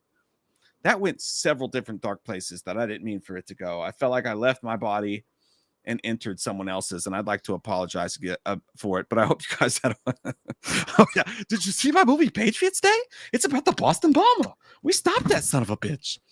Found him in a fucking boat and shot him. I think that's how that movie ended. Hello. Hello there. Thank you, Mad Hatter. Before I go to take my tinkle in the sun. Yes. We are about at, I just did Mad Hatter-thon and her wonderful face's comment. Mitch Jones is the next one at 7:42 p.m. Eastern time. Okay, hold on 1 second. Let me get up there to it and you have your time in the sun. I'm excited about that Patreon thing. Which one? Oh, the Big Trouble in Little China's. Yeah, I know you love that movie. I'm happy. Dude, I fucking love that movie. I've only seen it like twice, so I'm excited. I haven't seen it in a while. I usually watch it. I'm glad I held back on it. And also, who did you say? Who is the next one? Mitch Jones. Bitch. Okay. 7:42 p.m. Eastern time. I'm there. I'm fair. And by the way, also beforehand, I do want to let you know that D. Mitch asked a good question. What's your favorite? Has this happened Memorial Day? And also, what's your favorite war movie of all time? I'll be right back. All right. I'm feeling this. I would say my favorite war movie. Man, there's so many good ones. Saving Private Ryan is a go-to for a lot of people.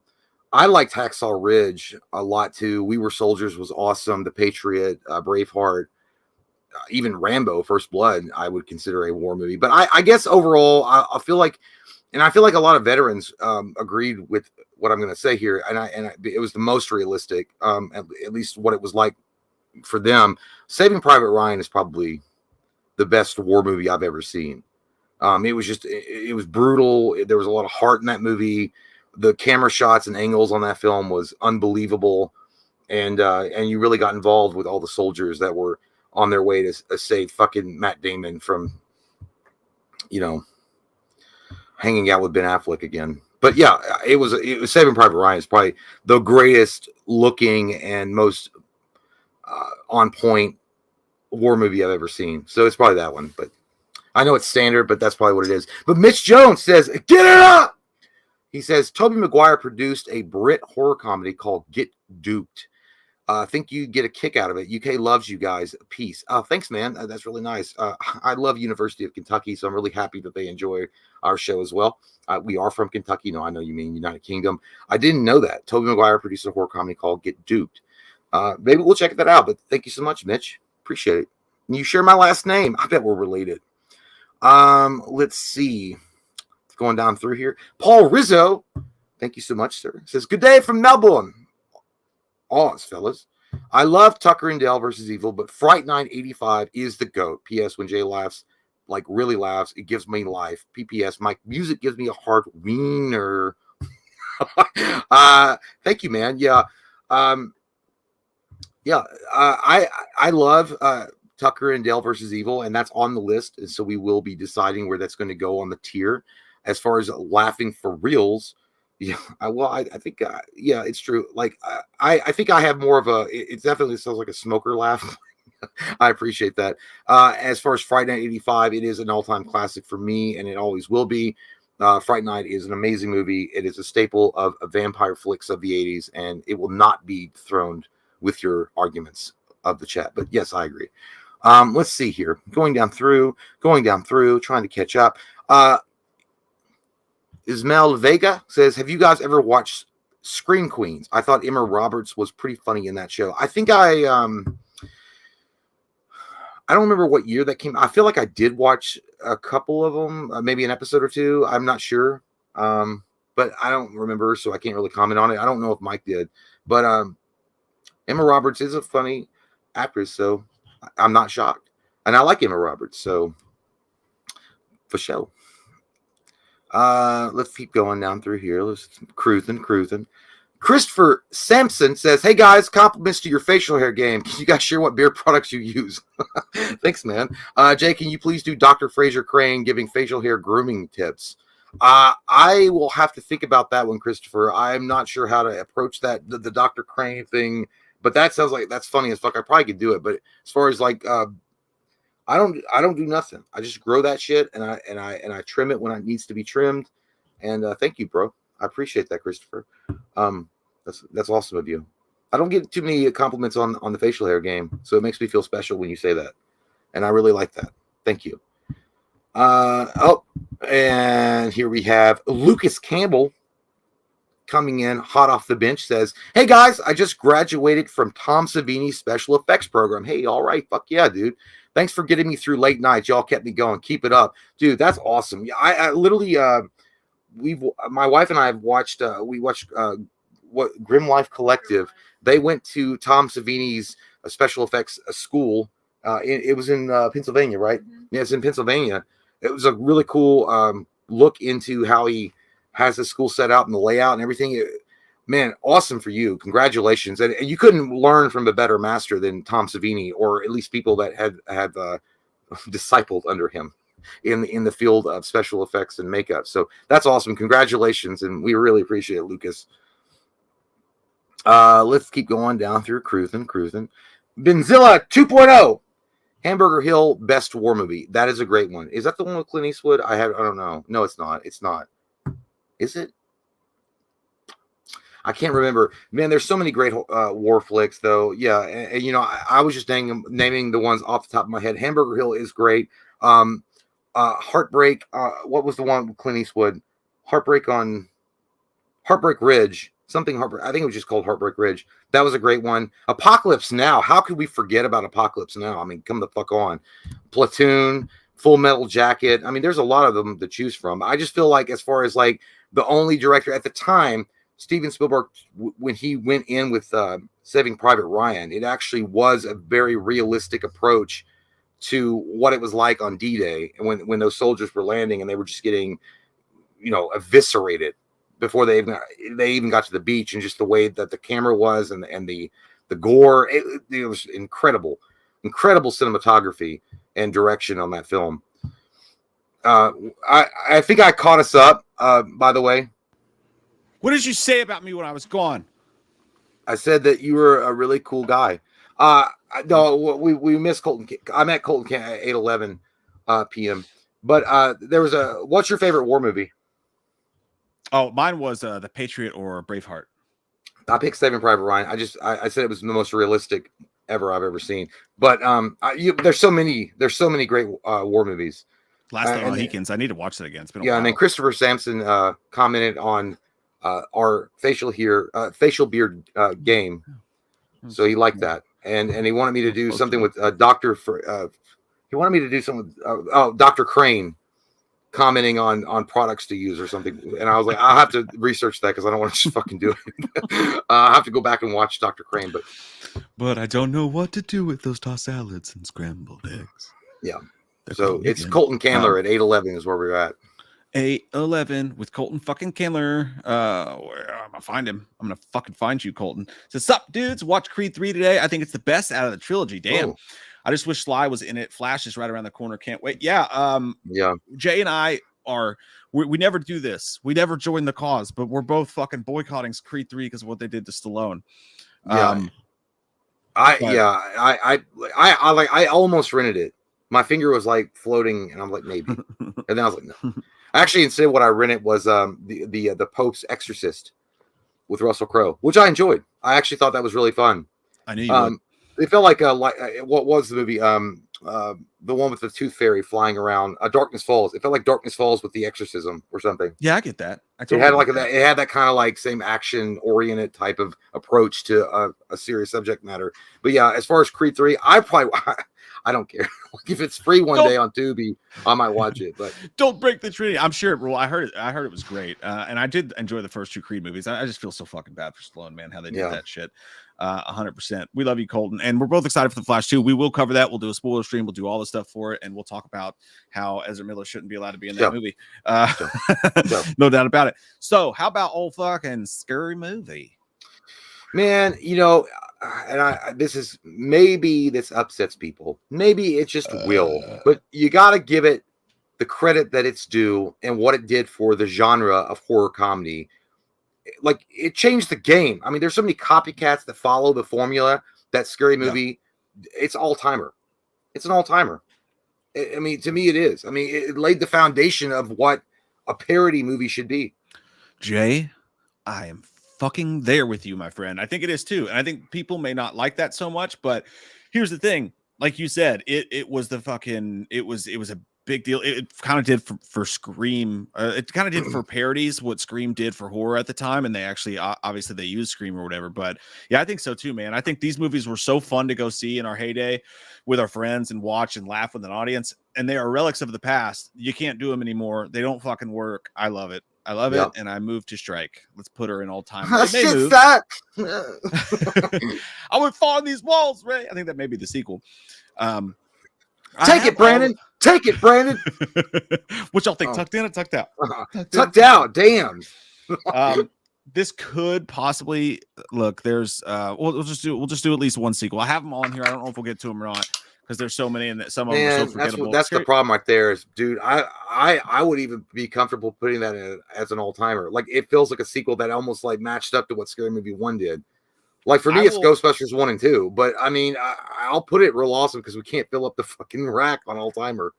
I'll say Real Awesome as well, even though you could have an argument and you could be right that Scary Movie 2 is funnier than Scary Movie, and a lot of people do feel that way. And that's fine. Personally, I prefer Scary Movie, but that's fine. I see you are in the first piece. I can do it myself. Take my strong hand, child. I'll put it in Real Awesome too, though, because I think the only reason Scary Movie bumps up to all-timer is because it was so original and it was original. That's why, yeah. So I'll go Real Awesome with you there as well too. But who knows what'll move around and change. On there, you gotta lick the honey hind. I don't even know what that is, but I lick it anyway. And you stick it right there, and you fuck the shit out of it. You fuck the shit out of it. Oh, shitty boobs. My turn. Have you seen Cocaine Bear yet? I have not. So I'll let that could be free reign on you. I think it'd be easy. I think you'd agree with me on this one for sure. I think it's definitely just fuckable. I think the idea was insane and crazy, and I liked how popular it was and how everybody was talking about it. But it wasn't that funny at the end of the day. It was for today, it was a fun comedy that came out, but it would have been pretty forgettable, I think, if it came out when there was a lot of these kind of movies coming out. A decent time, but just fuckable for sure. I think that's an easy one. That's an easy one. Cocaine Bear sounds like a gay porn, though. It does. Cocaine Bear. It's like a cocaine bear, man, that's in jail, that's just waiting on that young fresh piece of fish to come in. There's a bear out there in the woods. I said, "You gonna fuck the bear?" I was like, "I'll fuck the bear." I'm fucking out there fucking the bear. Mark Jackson said, "Did you know they use the mask from Killer Klowns for the monsters in Ernest Scared Stupid?" Ernest Scared Stupid, dude. That's not on your list. God damn it. That's true. That's true. And Stu is alive. You're bullshit. Anyway. Yes. But I agree with you. I didn't. Ernest Scared Stupid. I didn't know that. As far as Killer Klowns, they use the same.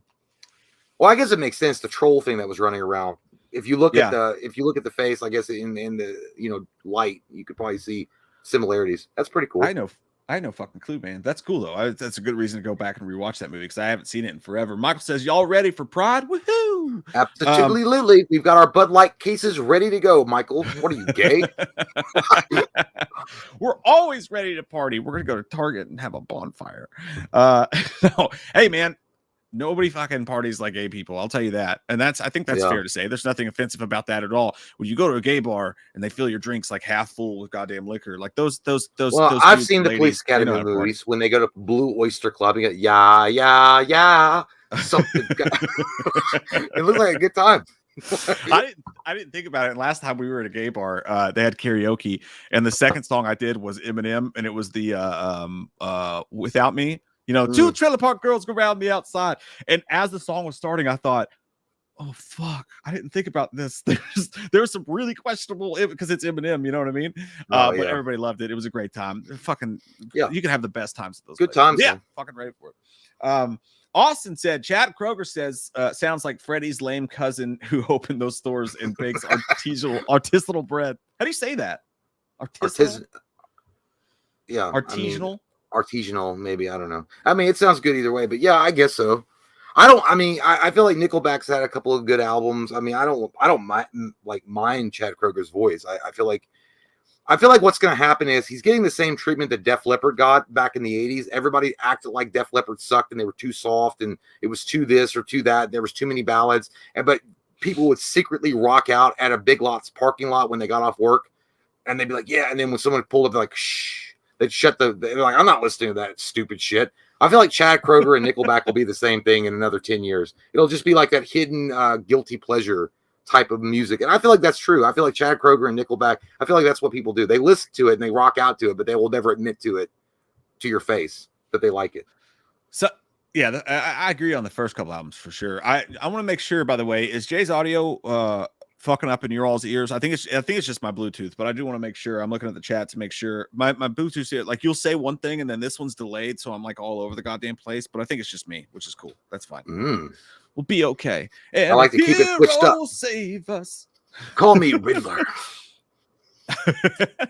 How about old Cable Guy, man?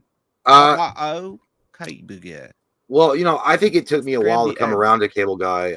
I feel like when I initially watched it, I feel like I was on the same train as a lot of people. I feel like I wanted and I expected Jim Carrey to be the Ace Ventura type of dude that he'd been in the movies prior to this. And I feel like a lot of people did. So when you saw this movie and it was such a 180 from his normal routine of playing these, gag reel type of slapstick comedies, I was kind of turned off about it.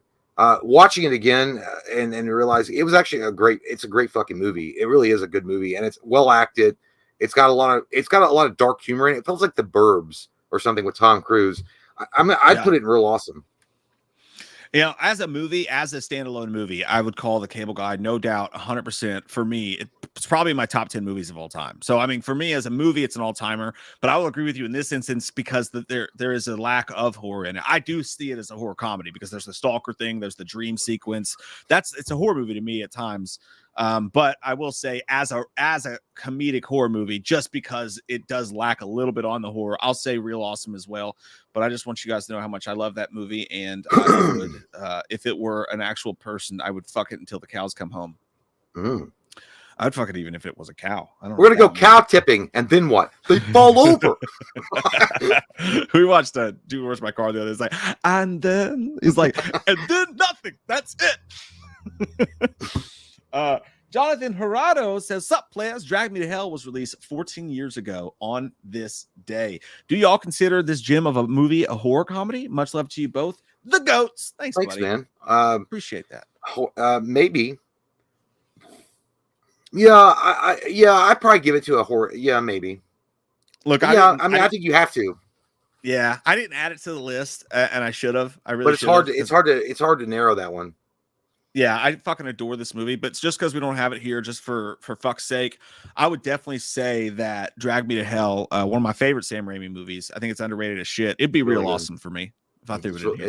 It's real awesome. Yeah, I would agree. I like the way it stick tastes. How about this one here?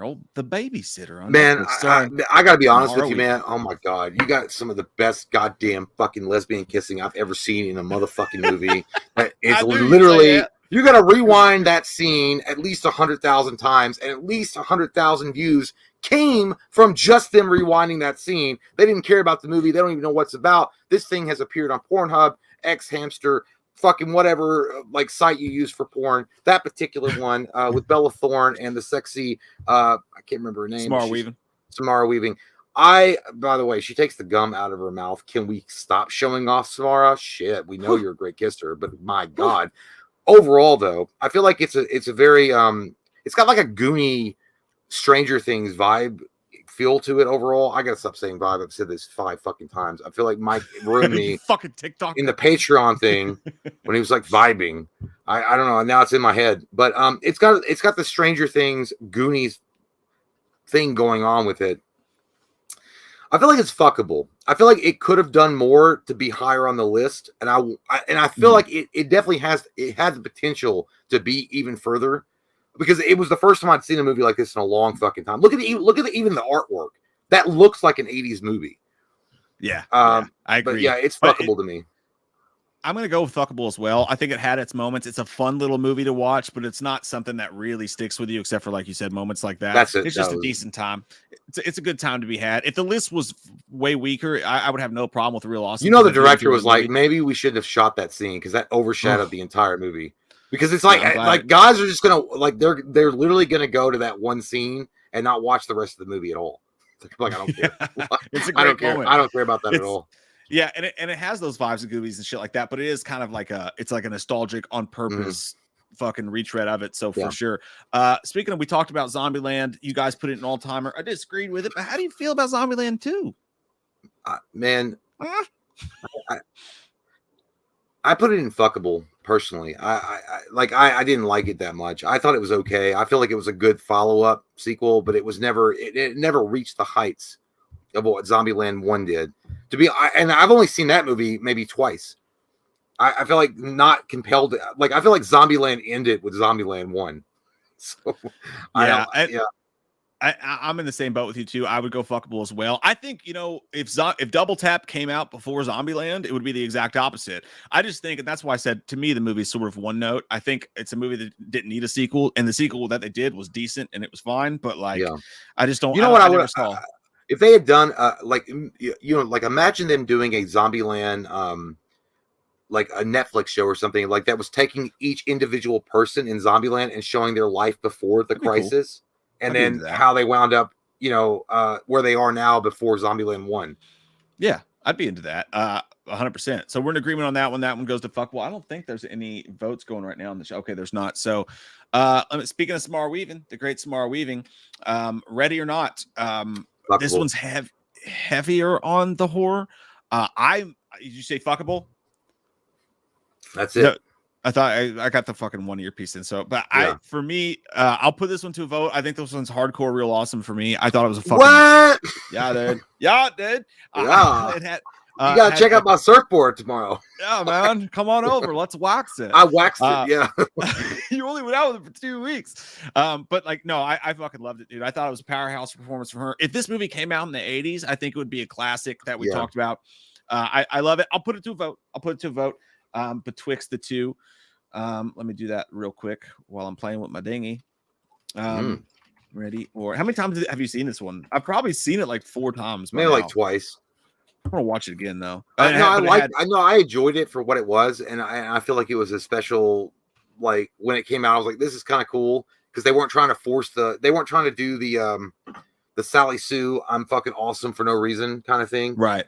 You know, she's just Mary Sue. Yeah, Mary Sue. Yeah, or I call it Sally Sue. You call it whatever you want, but they didn't do the Mary Sue thing. They you know, she actually had a reason for being tough, and like it actually makes sense for the story that she is like tough.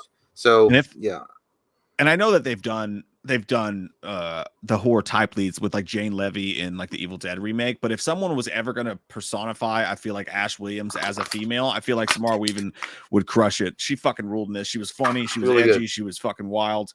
I loved it. And I love men. Holy fucking titty fuck. Do you know what else I love, dude? What happened? Titty fucking is, you know, who doesn't? I mean, it's actually not very, if you think about it, it's not practical at all. Like, what are we doing here? This is a very uncomfortable stance. You just like to have big, giant, gelatinous boobs, like rub around your wiener. There's nothing wrong with that. You're an American man. It's okay. Embrace that. In a lot of ways, it doesn't make sense, but at the same time, it's like, it sounds perfect. It sounds like a great Taco Bell thing. But I gotta say, dude, holy shit nuggets. I just saw this out of the corner of my eye. I gotta find it. Hang on, give me 1 second. We gotta stop the stream for a fucking moment and acknowledge fucking John Winston. Another fucking goddamn gargantuan cock-sized fucking super chat.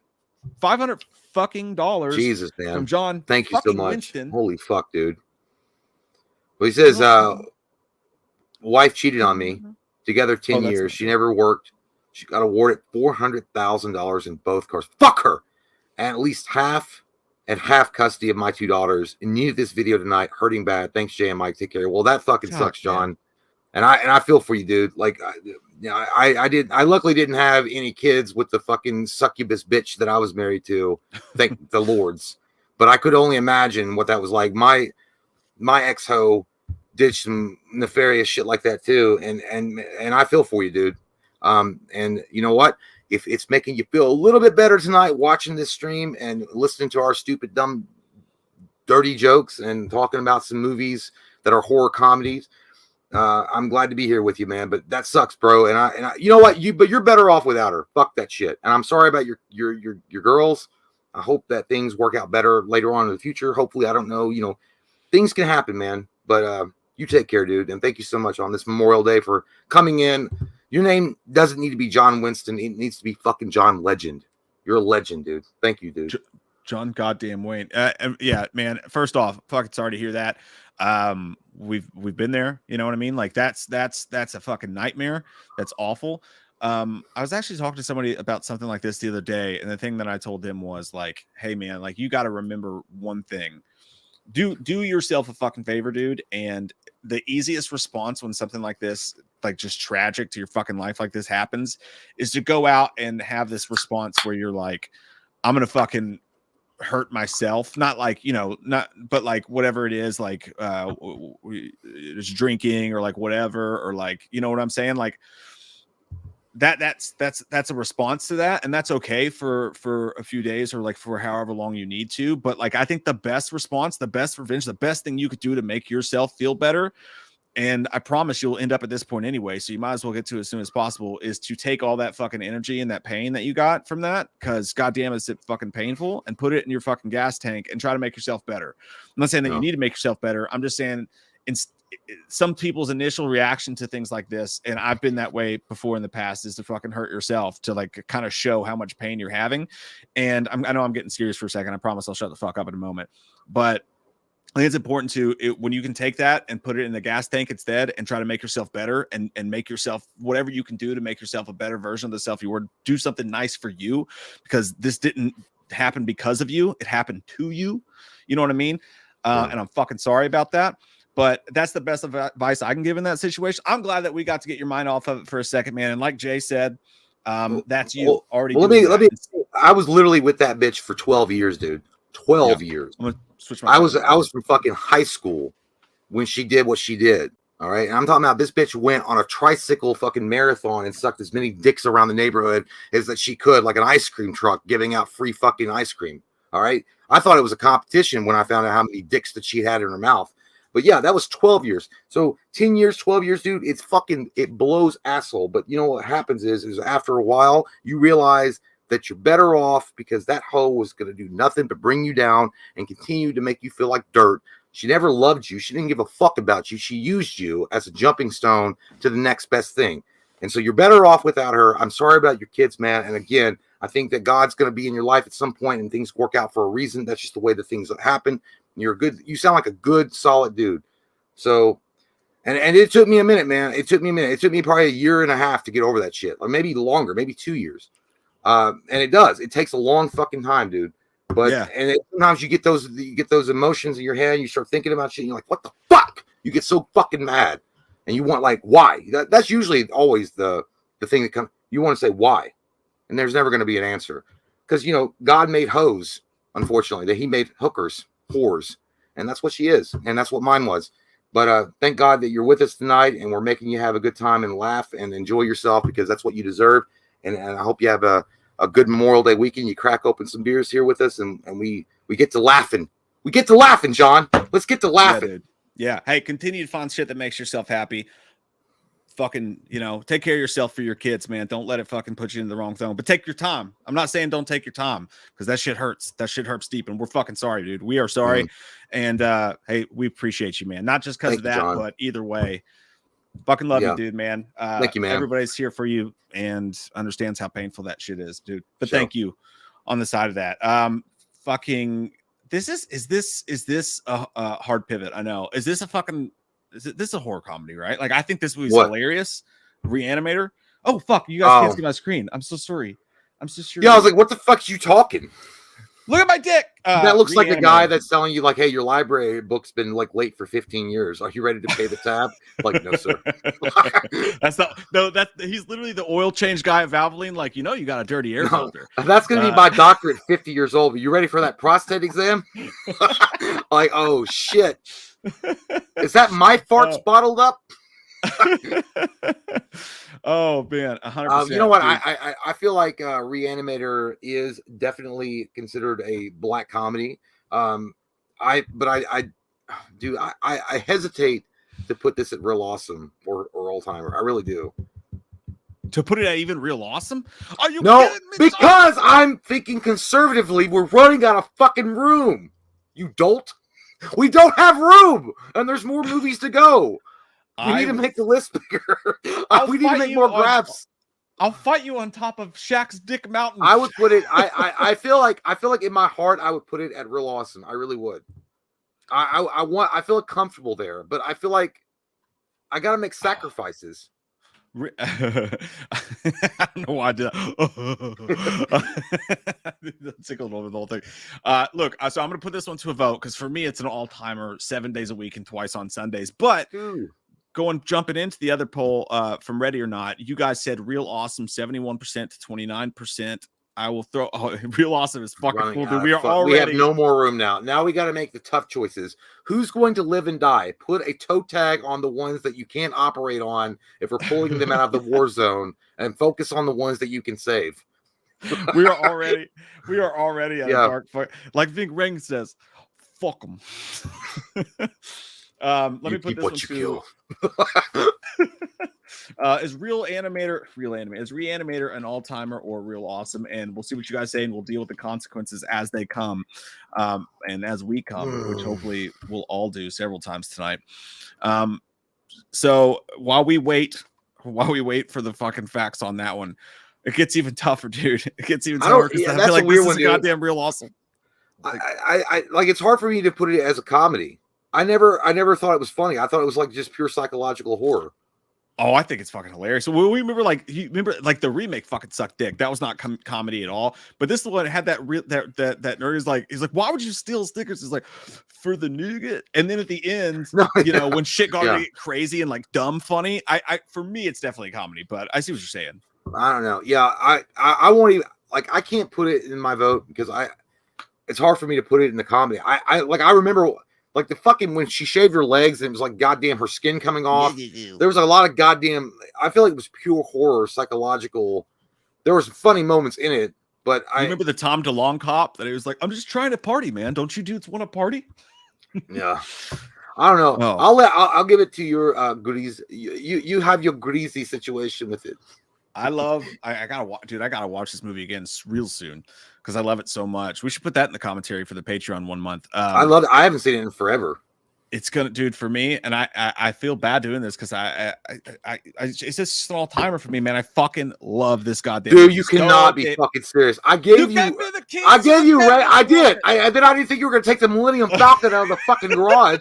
I thought you were gonna borrow the Ford Focus, not the fucking Porsche. Holy shit. I'm jerking off on the brooms. Are you fucking? Oh my god, dude! No, you know what? I'm gonna stick by my decision. You do what you need to do. You be careful when you let me. But I was like, if I said, "Hey, you can borrow my car," don't worry. He's like, Mike was like, "Man, I don't have my car. It doesn't work." I'm like, all right, man, borrow a car, and he took the fucking Porsche and not the Ford Focus. That's what you just did. Like, I almost fucking felt bad for it. Almost. All right, so I'm gonna make it fucking hard, dude. I'm gonna make it tough on us right now. All right, well, you know what? Now you've really fucked our asshole with like wet fluid. It's getting tight, real tight, dude. That's a real awesome movie right there. That's a real fucking awesome movie. It is. I mean, you can't don't deny. Think all-timer? No, yeah. To be honest with you, no. Oh my God. I don't. I feel like I just don't. I feel like Evil Dead 2 was really enjoyable, and it did bring to the mainstream the real Bruce Campbell, Ash Williams that we all love and enjoy, and that just continued more in Army of Darkness. But Evil Dead 2 was the blueprint of that character. But I still feel like Evil Dead 2, while great, it's not an all-timer. I think it's a real awesome movie. I just don't think, like, it didn't change. I mean, it didn't really change the genre. It didn't really do anything that was like, oh, this is new. I mean, it really didn't. I mean, other than maybe I will give it to the fact that it did give you a protagonist that you never seen before, kind of an everyday man just taking on like a really shitty situation and kind of like laughing at it. So I don't know, but I still feel it's real awesome. I never would put it as an all-timer. I think again, let's see, we need to fucking get butt naked and mud wrestle together because we're not on the same page tonight. Not right now. Well, it's 2 movies. Yeah, no, I know. No, for me, it's an all-timer, 100% for sure. So we'll put it to a vote.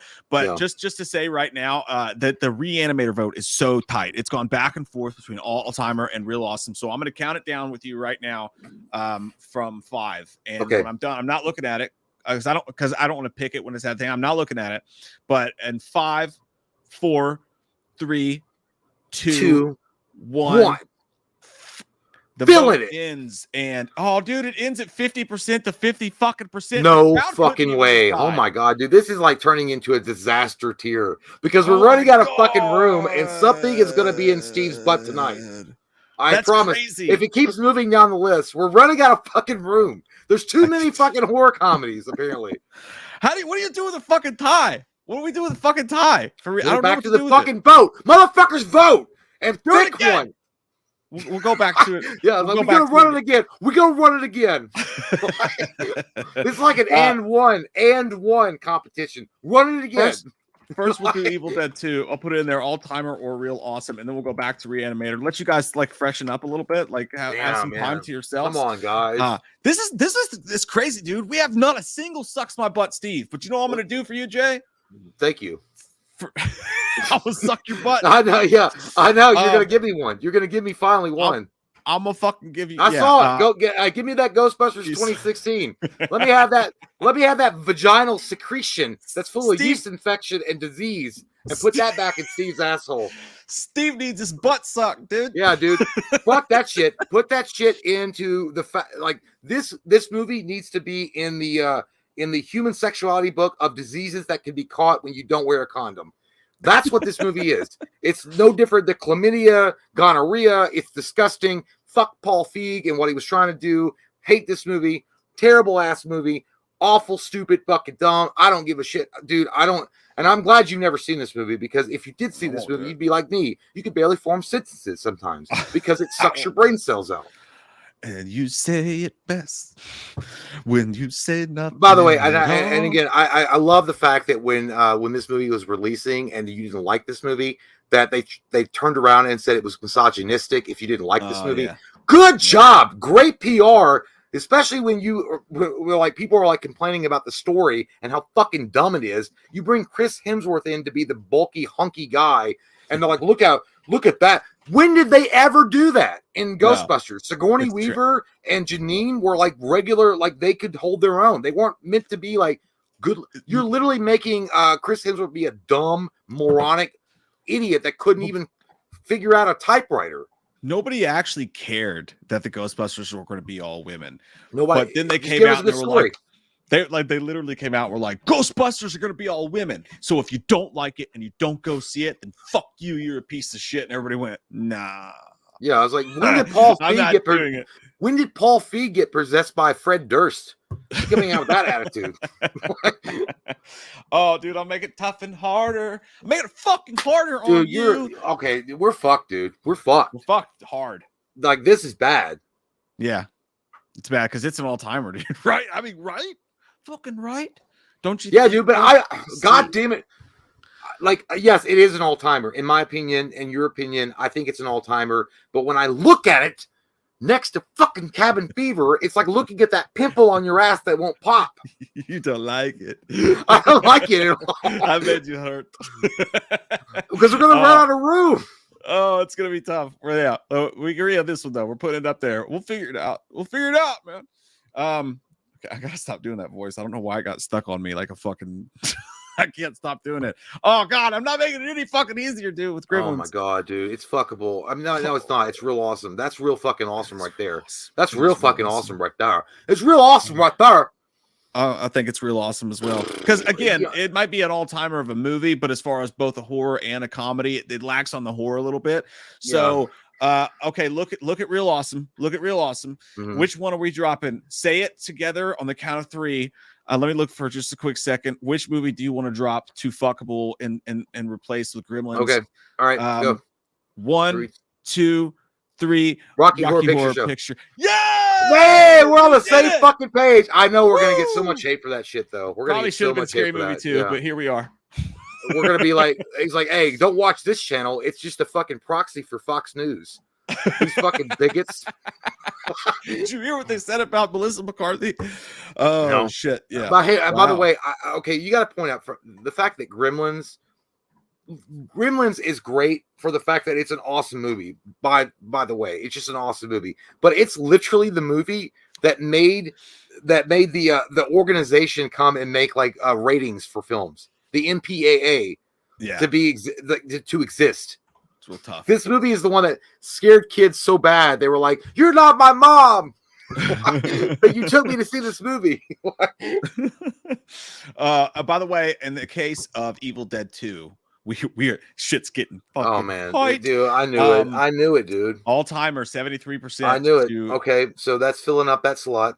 And that's God damn, cool. Dude. Like, what the fuck are we doing? What are we doing in our lives right now? I don't even know what's happening, dude. What's going on. Filled up. We need more slots. Dude. But that's what makes it fun. I feel like an employee that just came in and realized that everybody else called in to work today, and I'm the only fucking idiot that showed up, and I don't know how to move these boxes on my own. We're in a situation. Like we are fucked, dude. I'm gonna have to call people on my phone and be like, "Hey man, can you come in tonight?" Nah, bro. I'm drunk. We are in a goddamn situation, dude. This list is gonna look so stupid and ugly. Oh yeah, dude. This is a fucking pickle, dude. Oh my God. And you got so many more left.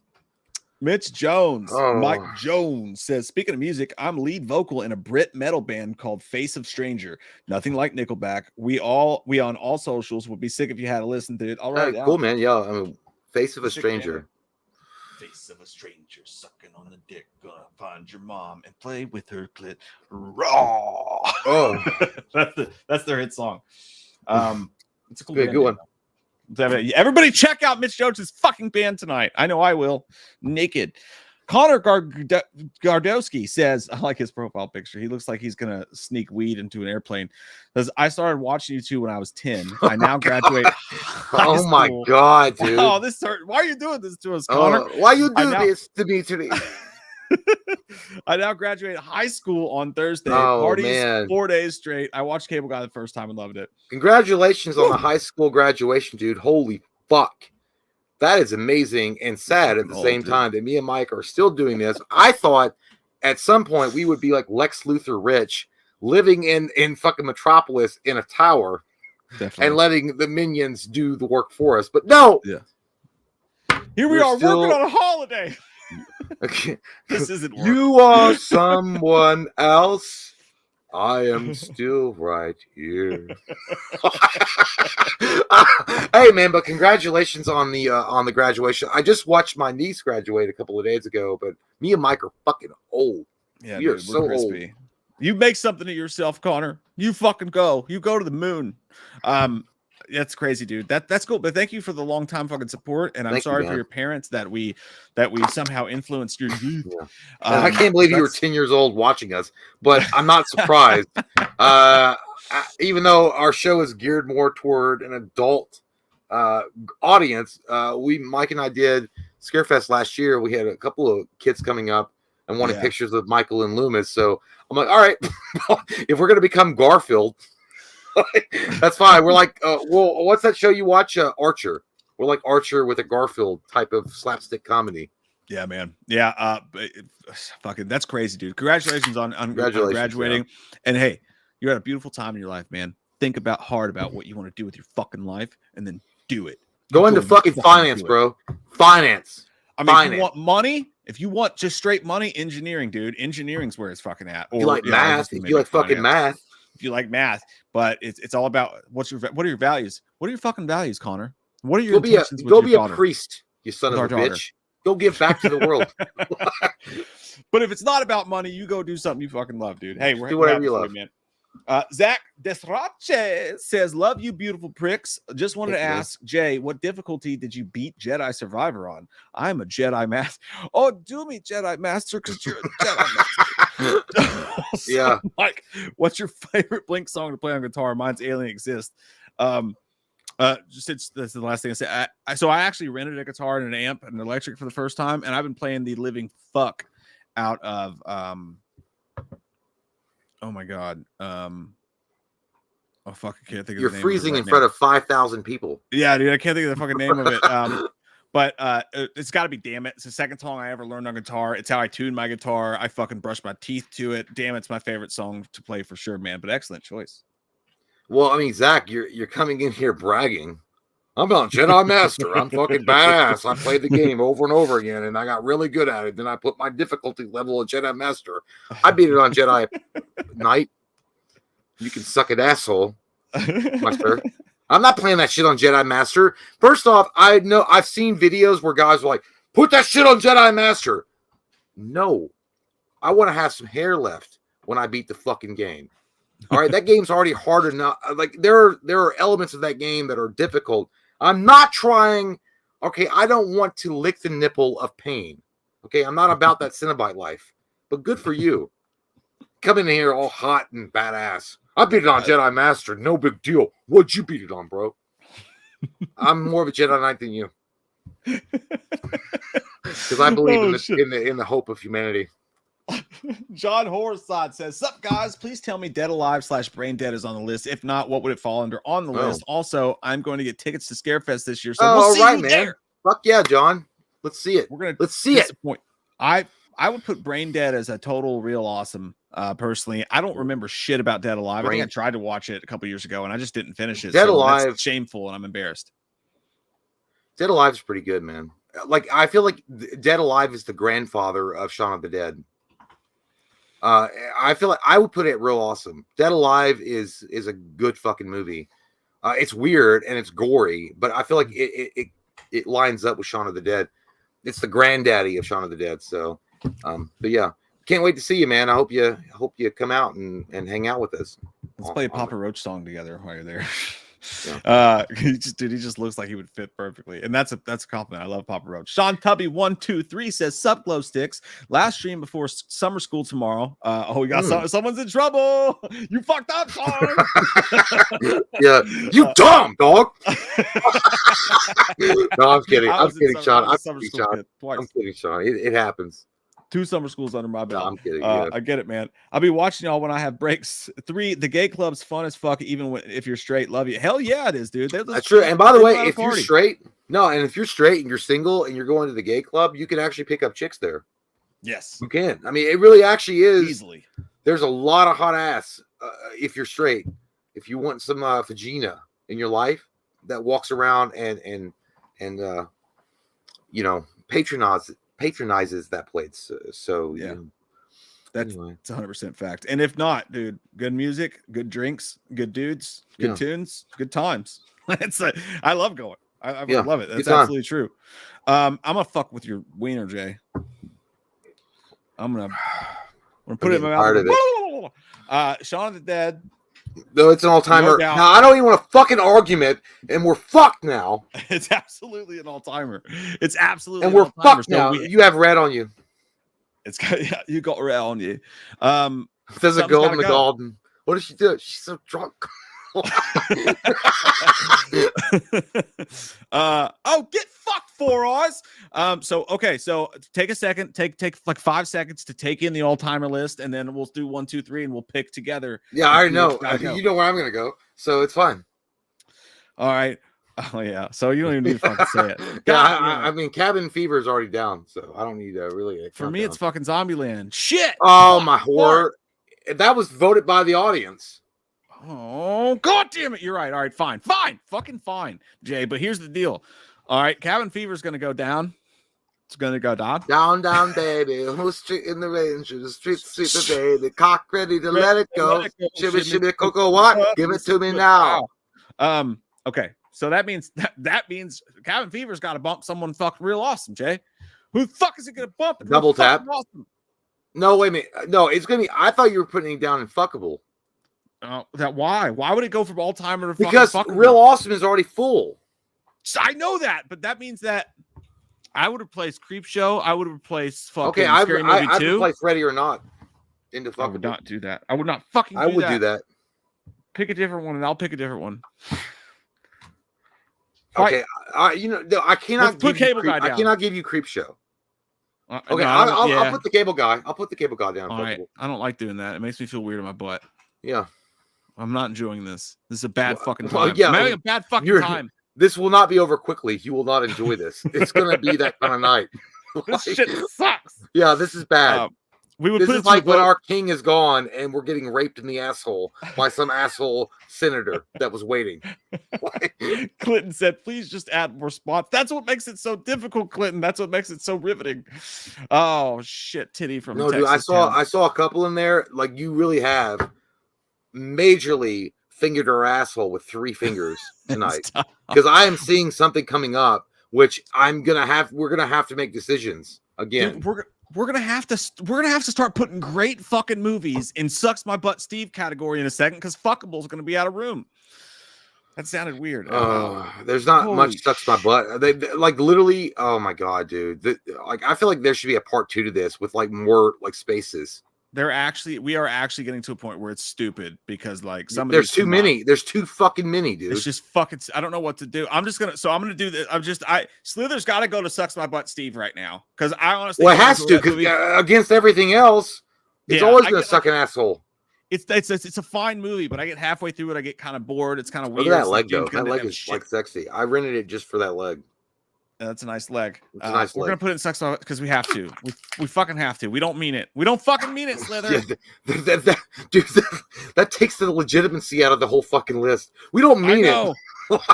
We're so fucking bad at this fucking tier game. You know what? Dude, you got Ghostbusters on there. You got Shit, I got Ghostbusters in there. And 1 and 2, you motherfucker. American Psycho's on there. Oh my lord. Oh my lord, dude. This deserves a part 2. Dude, we can't do this. We can't. It's too much. And I think we've actually gotten to the point where this is fucking dumb. Now I will have No, it's great. No, either you add more tiers or we do a part 2 and then we have these things face off in a part 3. All right, close your eyes. All right, okay. Close your eyes. If there's fucking 10 just trust in the force, Luke. I'm just gonna go through this list, and if there's 10 movies in here that are possible real timers, then we'll fucking just make a part 2. That's just the way it's got to be. All right, Army of Darkness. Oh my god, that's possible. Yeah, okay. Yep. American Werewolf, fucking possible. Oh my god, yep, okay. Goddamn Gremlins 2. I don't. No, that's not that. That's more fuckable. Maybe definitely not Sucks My Butt, Steve. Yeah, that's not even that. Yeah, that's fucking American Psycho. Oh my god, get out of here. Okay. Jesus Christ Almighty, with Texas too many 2-hand steps. Tucker and you got fucking. I'll put it fuckable. I like that movie a lot though. Possible, real awesome. But either way, yeah, it's in the fucking. I lost count. This Is the End's pretty goddamn great. That's a funny ass fucking movie. I say probably real awesome or fuckable. That's where I was at with it. Yeah. I don't fucking know. Bubba fucking Hotep. Oh yeah, okay. That's a yeah. Obviously, fucking Ghostbusters. Oh my god, dude. Yeah. Oh my. That's got to be a. What are we gonna do? I don't know, dude. There's too many. Fucking Night of the Creeps. That's a good one. That's a good one, dude. That's a real Happy awesome fucking one. Death Days. That's probably. I've never seen it, so that's on you. I'll throw that one fuckable. I do like it, but it's fuckable. We watched Freaky. That'd probably be fuckable, right? Yeah, that actually is pretty good. I don't mind that one. Yeah, but we're out of room and fucking. We're so fucked, dude. We're so fucking fucked. I can't believe that this is our life. Goddamn Jennifer's Body, dude. Oh my god, Jennifer's Body and Fright Night the remake. Oh my lord, dude. Oh my lords. We have to do a part 2. We have to do a part 2. We have to. We have to do a part 2. You have Creepshow 2 on there too. Oh my god, dude. Jesus Christ. What have we done? The meat to me. Fucking you dare to people love Renfield. I'm sorry. Oh my god, yeah. We can't finish it tonight. We can't. There's no way. Because we would have to drop shit down. There's no way. What I feel like we should do is if we did a part 2 to this and we put another list and then we do a part 3 where it takes our list from part 1 and part 2, faces them against each other, and then we put them in. Yeah. You're overthinking it. I think here's what I'll do. Here's what I'll do, dude. I will take for a part 2. When I'll make these tinier and I'll add a bunch of fucking slots and we can finish this thing out correct. Who knew that horror comedy was going to be the thing that broke us? It's huge, man. Yeah. Was there more? Did you have more? Oh, dude, Ernest Scared Stupid. You have that on there, but Ernest Scared Stupid is a fucking, to me, it's real awesome. There's 100 more Scary Movie sequels. There's fucking, even though most of those suck bean sacks. What We Do in the Shadows, fucking Tremors. Are you kidding me? Oh my god, dude, I forgot about fucking Tremors. How dare you forget about that, you dusty butt? Is horror comedy the dusty butt Daniel? Is horror comedy the greatest subgenre of horror? It might be, because horror comedy brings together 2 different fields of perspectives on films. And like, if somebody is like, I'm more of a comedy guy, I don't know. It's like, man, watch this fucking movie. You're going to get everything you want, but you're going to get a little taste of that, like shock to your Johnson. And then a horror person's like, I don't want to watch that fucking movie. It's all about comedy. It's like, no, dude, watch Evil Dead 2. You're going to get the gore and shit, but you're going to have some cool ass moments that are People funny. Are bringing up shit we didn't even have on here, dude. Fucking Texas Chainsaw Massacre 2. Dude, we could do this for like, we could do like 5 fucking videos in a row. Yeah, Demon Knight, goddamn. Oh my god, dude, you're right. Demon Knight could be that. Demon Knight could be that. Oh my shit. I gotta go pee. I'm gonna let you deal with the fallout. Goodbye. Go pee. That's fine. Go pee. Yeah. We're not gonna shortchange you guys and just like leave. We'll hang out for a little bit longer, but our list is fucked, Greg. Our list is fucking fucked. And to create the tiers, it takes a while to like sit and fucking dingle dangle with it. So we're gonna have to do a part 2. That's just gonna we live fucked up on air. You saw it. And it wasn't a dick like you all thought it would be when we reached this point of our lives. But this is tough. This is fucking tough on my asshole in the night. Mitch Jones said, Winston, chin up, bruv. Sending positive vibes. Oh, he must be from England. Absolutely. Fucking, I 2-time that. I double that up is what I mean to say. I double that up. Fucking Chin up, dude. It's going to be all right, man. You're going to get through this, my friend. And God damn it, we love you. Dan Murphy said, no butt sucky for Stevie, Tennessee. I don't know what that means. I feel like I missed something. He was like, no butt stucky for Stevie. I was like, I feel like you're just drunk. You're like Nicolas Cage and Mandy, just fucking chugging from a fifth of vodka, and you're in a diaper in the bathroom right now, and like you're trying to say something. You just got denied by a girl, and like you're trying to tell us about it, but instead it just goes, no butt sucky for Stevie in Tennessee. That's the way I'm going to picture that, man. Jack Ryan Boyd says, I'm a pilot with an engineering degree. I actually think more people than ever are flat earthers and afraid of flying. Coincidence? You know, how do people become flat earthers? Are they Kyrie Irving fans? I don't know. But just put them in a car, drive them around, and see if they fucking go off a goddamn cliff. And if they do, be like, you were right. Hey, you were right. I don't know. It's the dumbest shit ever. Like, people get wrapped up in some stupid shit. But that's true, man. And you got to be smart to have a degree.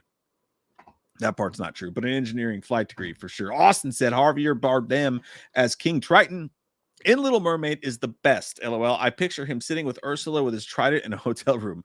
Explain what you did to my daughter. I hadn't seen the new. Is that even out yet? The Little Mermaid thing? People were upset about that, weren't they? Javier Bardem could fucking do anything, though. He could play Ursula. That's some shit I want to see. Imagine how mad people get about that. You're turning a fucking man into a mermaid? It's our fucking childhoods, dude. Mermaids don't have dicks. People would get very upset, but he could do it. He could pull it off. And I'm sure the girl doing that will do as well, too. Everyone knows mermaids aren't black. Like, what? Fucking bitch, when's the last time you saw a fucking mermaid? What color was she? You were fucking high on acid. You don't even know. Tony Movie Chappie D9 Neil Blomkamp fan from the second to the right on 7th Street with a cartoon picture of himself eating a popsicle while drinking his juice in the hood says, how about found footage tier list for the next one? By God, that's a great fucking plan. And I think we should do it. I think we should fucking do it. We'll let this rest for a little bit. I think the next tier list should be found footage. Tony Movie Chappie D9 Neil Blomkamp fan while hiding from the bomb Doctor Strange love. That's a great fucking idea. That man loves. He loves him with some Neil Blomkamp. Zach Desratchis says, I'm late, but Scout Taylor Compton and Kane Hodder is motion capturing in the Texas Chainsaw Massacre. So is our buddy Damon Maffei from Strangers 2 Pray at Night. He did some motion cap in there. Now Gun Media is in Lexington, Kentucky, right in our neck of the woods. We were hoping that they would let us come in and do some porn scenes with like the bubbles on. Like, you imagine like doing a sex scene in mocap, just like with all those bubbles on you and shit. We weren't invited. But that's cool though. Yeah, that's awesome. Skate Tyler.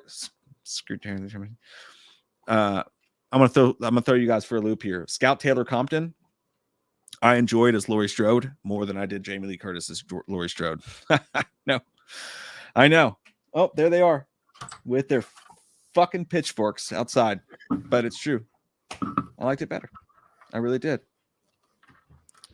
And then I came over to Jay's house and he poured liquor down my belly button and licked it off. And then we fucked. But then I got liquor in my pee hole and said, oh, stop. But then he didn't. And now he's canceled. So we're talking about Saturday. Yeah. I told him the story. Hey, man. This has been fun as fuck, though. I really enjoy. This has like been like like a Socrates type of moment, like like when they had the columns and all that shit back in the days of Greece, and people were debating things with togas on, and there was like so many philosophies about. I love this shit. This is fun. We have to go and do a part 2 now. Yeah, I haven't had this much fun since we did a Turkish bathhouse with our dads. You and I remember Budapest way different, but no, dude, it's been fun. I mean, and dude, I saw the list on the left when you were scrolling. I'm like, dude, there's so many. You can't do it. We can't do it. Like, there's no way. Because I'm not gonna like. Otherwise, like, dude, if we dropped like, I could see a couple in the all timers. I would even be willing to drop like maybe one. Here's what we're gonna have to do: is I'll actually not like. I'll add layers to it, and for a part 2, and that night we'll do like a mix. We'll do like a part 2, but we'll also maybe review a movie or something in there and like fix it up. But yeah, we really I never thought in a million years like this is such a great fucking list idea. By the way, I'm at 9:06 p.m. on the super chats. If you want to catch up to there, while I go stick my dick in an electrical. Who's the name? Tony Movie Chappie D9 Neil Blomkamp fan. Oh. So I take it that you're a Neil Blomkamp fan. I'm just gonna say. I think I'm on something here. Yeah. All right.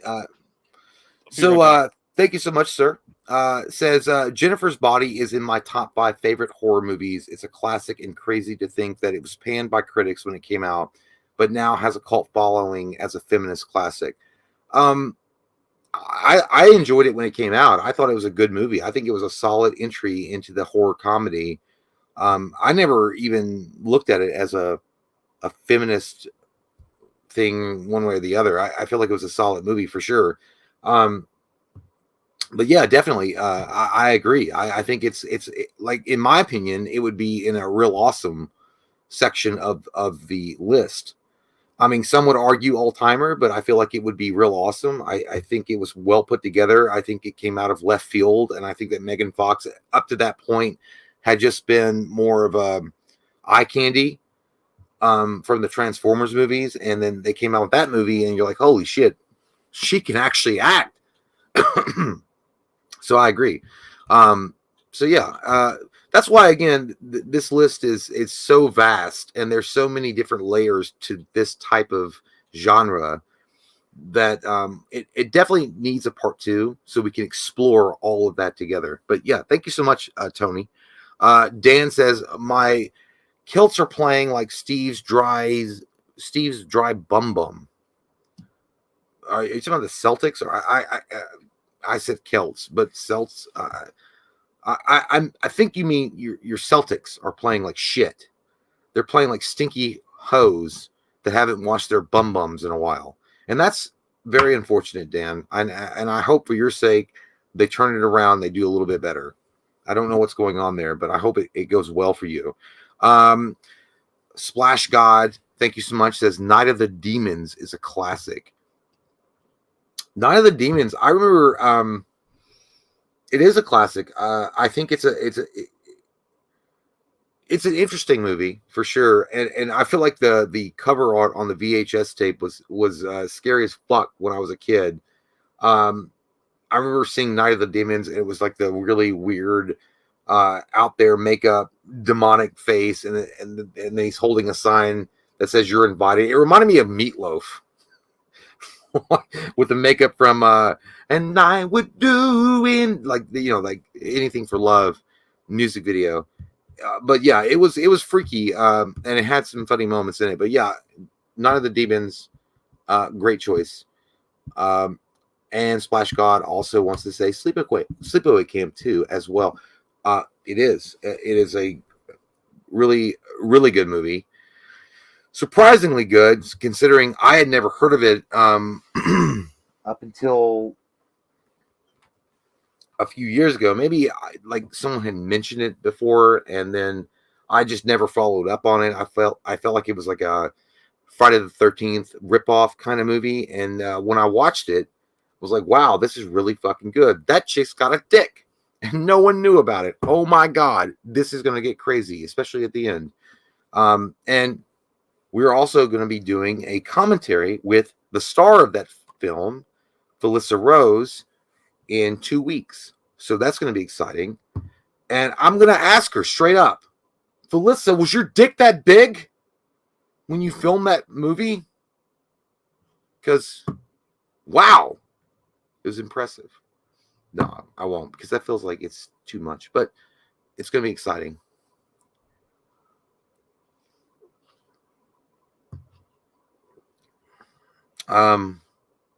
Austin, Jay, can you still what Austin, I don't know what you asked. I'll have to go back and look. I mean, I'll give you my thoughts for whatever they're worth. Probably no less than 2 Red Bulls and a shot of hobo piss, but I'll give you my thoughts if you want. Nighttime says it was too hairy. That was back before they had the ball turkey selections. No girl or guy was shaving their shit or keeping it trim. Bush was king. Hair Bush, as Booger would say from Revenge of the Nerds. Jimmy Lee says, I love you. I love you too, Jimmy. Jimmy Lee from Double Dragon, even though your last name is Doucette, I'm going to pretend that it's Double Dragon. Action says, Jay, have you been to the Mall of America? I have not. Where the fuck is that? I've heard of it, though. Is it the biggest mall in America? It's called the Mall of America, so I would assume it's pretty large and in charge. Clinton says, Jay, you ever going to catch up on John Wick and Mission Impossible? Yeah, at some point, man. I got to be in those action-oriented mindset when it comes to movies. I got to watch. So what I'm going to do, like, if I'm going to catch up on John Wick at all, I got to watch John Wick 1 and then work my way. Like, I got to do it in order. I can't just, like, I'm just going to jump on John Wick 3 because I'm not going to remember shit. And it's not had the same impact for me. And Mission Impossible, dude, like literally, I think the last Mission Impossible movie I watched was it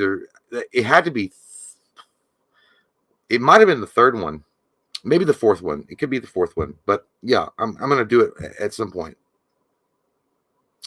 Tito Sanchez said it's that mall from Monday Night Jay. Oh, okay, yeah, that would be awesome. I would love to go there. Mike. Oh, shit. You ever been to the Mall of America? I have actually. I've gone there. What a son of a bitch you are! I've never been. That sounds awesome. I like that. Largest mall in America. I went, so we were visiting people up there, and I went for like in the afternoon, and all we did was like we walked in. We were picking up some people from the airport, and we walked in and we went to a fucking Hooters in the Mall of America, and we had a couple shots and a couple beers and left. So I didn't actually like get to experience it, but I have stepped inside. I put one finger in. So was there an echo while I was gone? I apologize for that. I didn't hear it. No, I didn't hear it. Okay. When I came back, there was like a my voice is loud and annoying, so I might have drowned it out. So I don't think so. Good. I think it's hot. It makes me wet. I mean, if you were saying anything racist in that garage of yours against Jada Pinkett Smith, I definitely drowned it out. I guarantee you I wasn't. You know why? Because I was outside. Oh, yeah. So it makes it different. I wasn't in my house. So I'm totally not racist. I was screaming it to the winds. That's the truth. You heard it here first. By the way, there was a question earlier. Austin, it said, he was like, I'd really like to get your thoughts on. So did he super chat something? I don't know. Earlier, I didn't. I don't know for sure. Let me. It doesn't matter. Hey, Austin, we'll get that worked out for you in the next stream. I don't know. I'm scooting. I'm looking. I'm scooting. I'll find it. I'll fucking find it. I will fucking find it. But this has been a fucking fun Memorial Day, man. Thank you guys for hanging out with us tonight. That was cool as shit, dude. I didn't expect so many of you beautiful bastards to come and turn on your computers or your iPhones or your Androids or whatever the fuck you got and be like, yeah, I'm going to comment on these assholes that are not picking my movies to be at the all-timer list because they're stupid. Dude, really appreciate that. That's what Austin said, by the way. He said, Javier Bardem as King Triton in Little Mermaid's the best. I picture him sitting with Ursula with his trident in a hotel room. Explain what you did to my daughter. Javier Bardem. Yeah.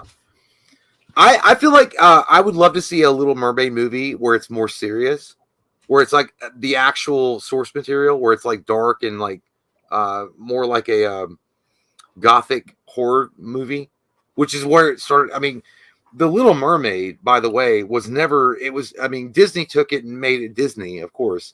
But the actual story of The Little Mermaid is more of a, in my opinion, more of a horror movie.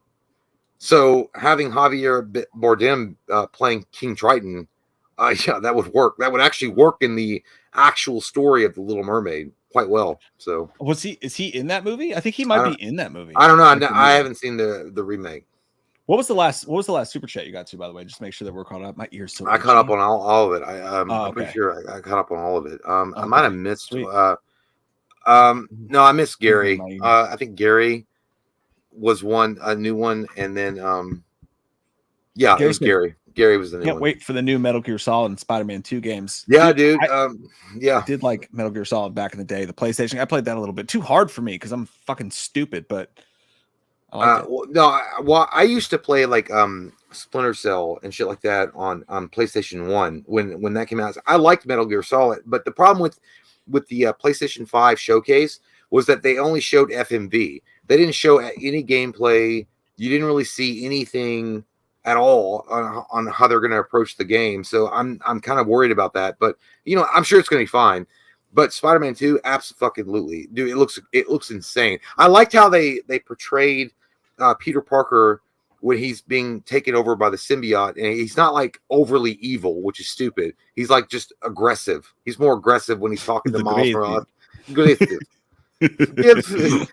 Kids got alligator blood. Give that man his money.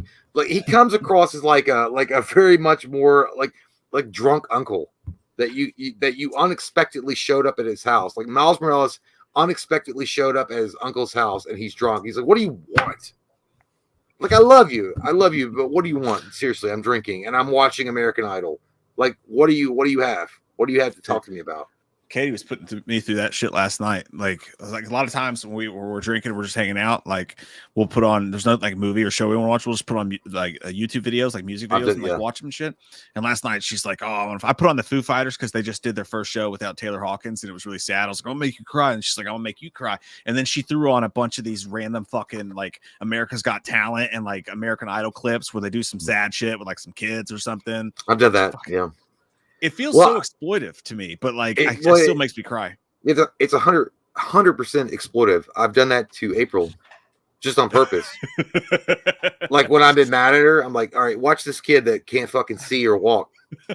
and he's going to sing the Star Spangled Banner in the way you've never heard it before. And she's like, after we got into a fight, I'm like, just watch this shit. Like you're yelling at me, but you should be grateful that you're able to yell. Because that boy can't even speak properly. Yeah, man.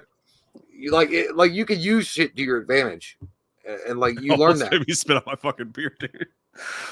But no, I mean, but I do that. I do that sometimes too.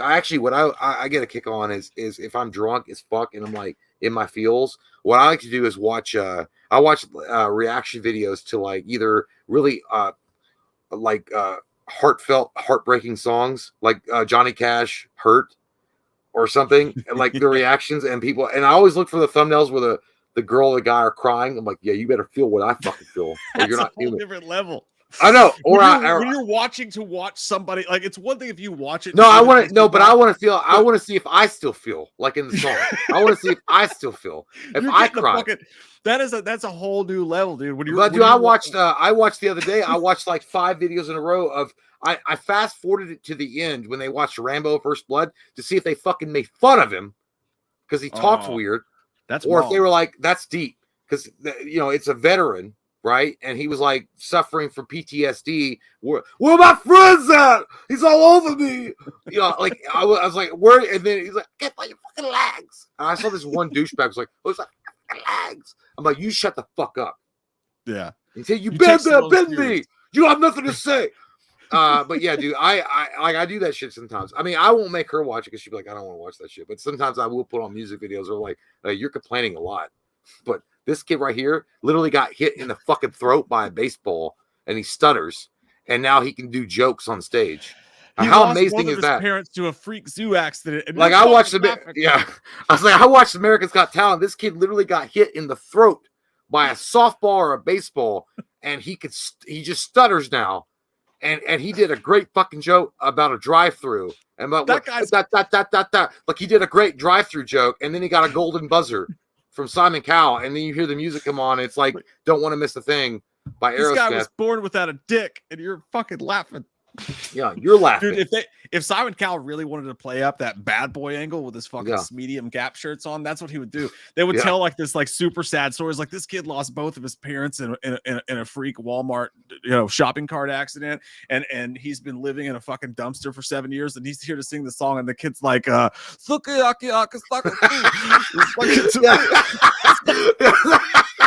Yeah, that's what and then right Cal there. hits the X before he even gets the Sakasu. Yeah, that would be fucking hardcore.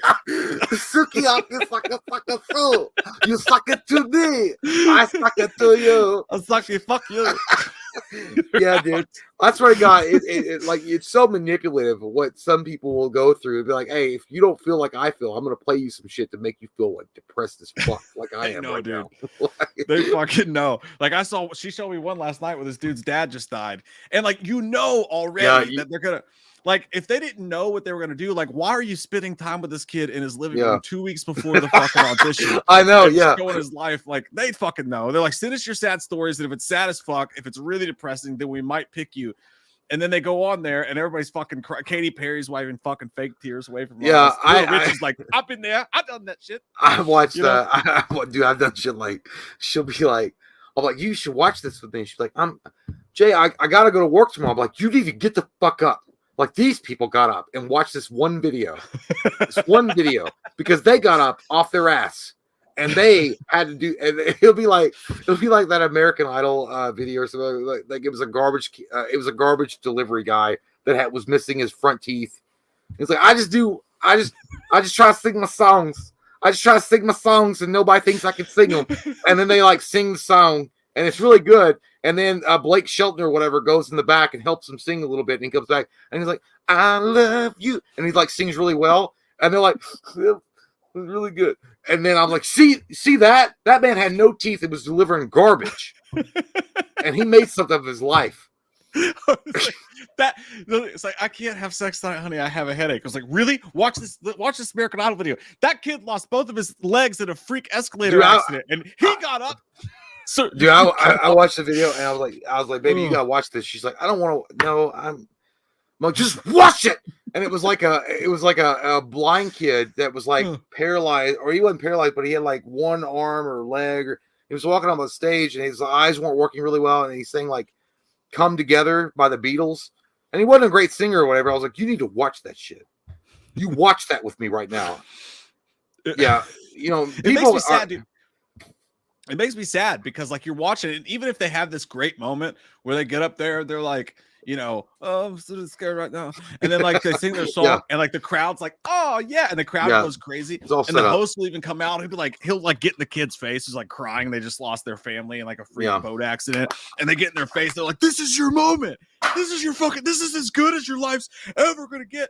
And like, it's like, congratulations, you made it to the next round. But it's like, did they win? Did they become Kelly Clarkson? No. Then that's like, that was the best of their life. And then they're just like, all right, now go back to your fucking I feel like most of them, I think that, I feel like, I feel like they did well. I feel like they signed contracts that they made a lot of money at, but they don't get like the same radio cover. Well, it's no different. If you get a ticket to the NFL, right?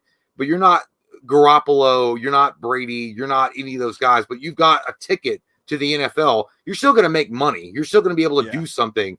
And I feel like, but I feel like a guy like, I feel like a guy like Paul Potts, who did the opera thing, like he's the most famous one. Like if you go on YouTube and you type in Paul Potts first time ever, and he does the opera thing, he blows the. He's like, and then Simon Cowell's like, so let me get this straight, you're a car phone salesman, and you come here and do that.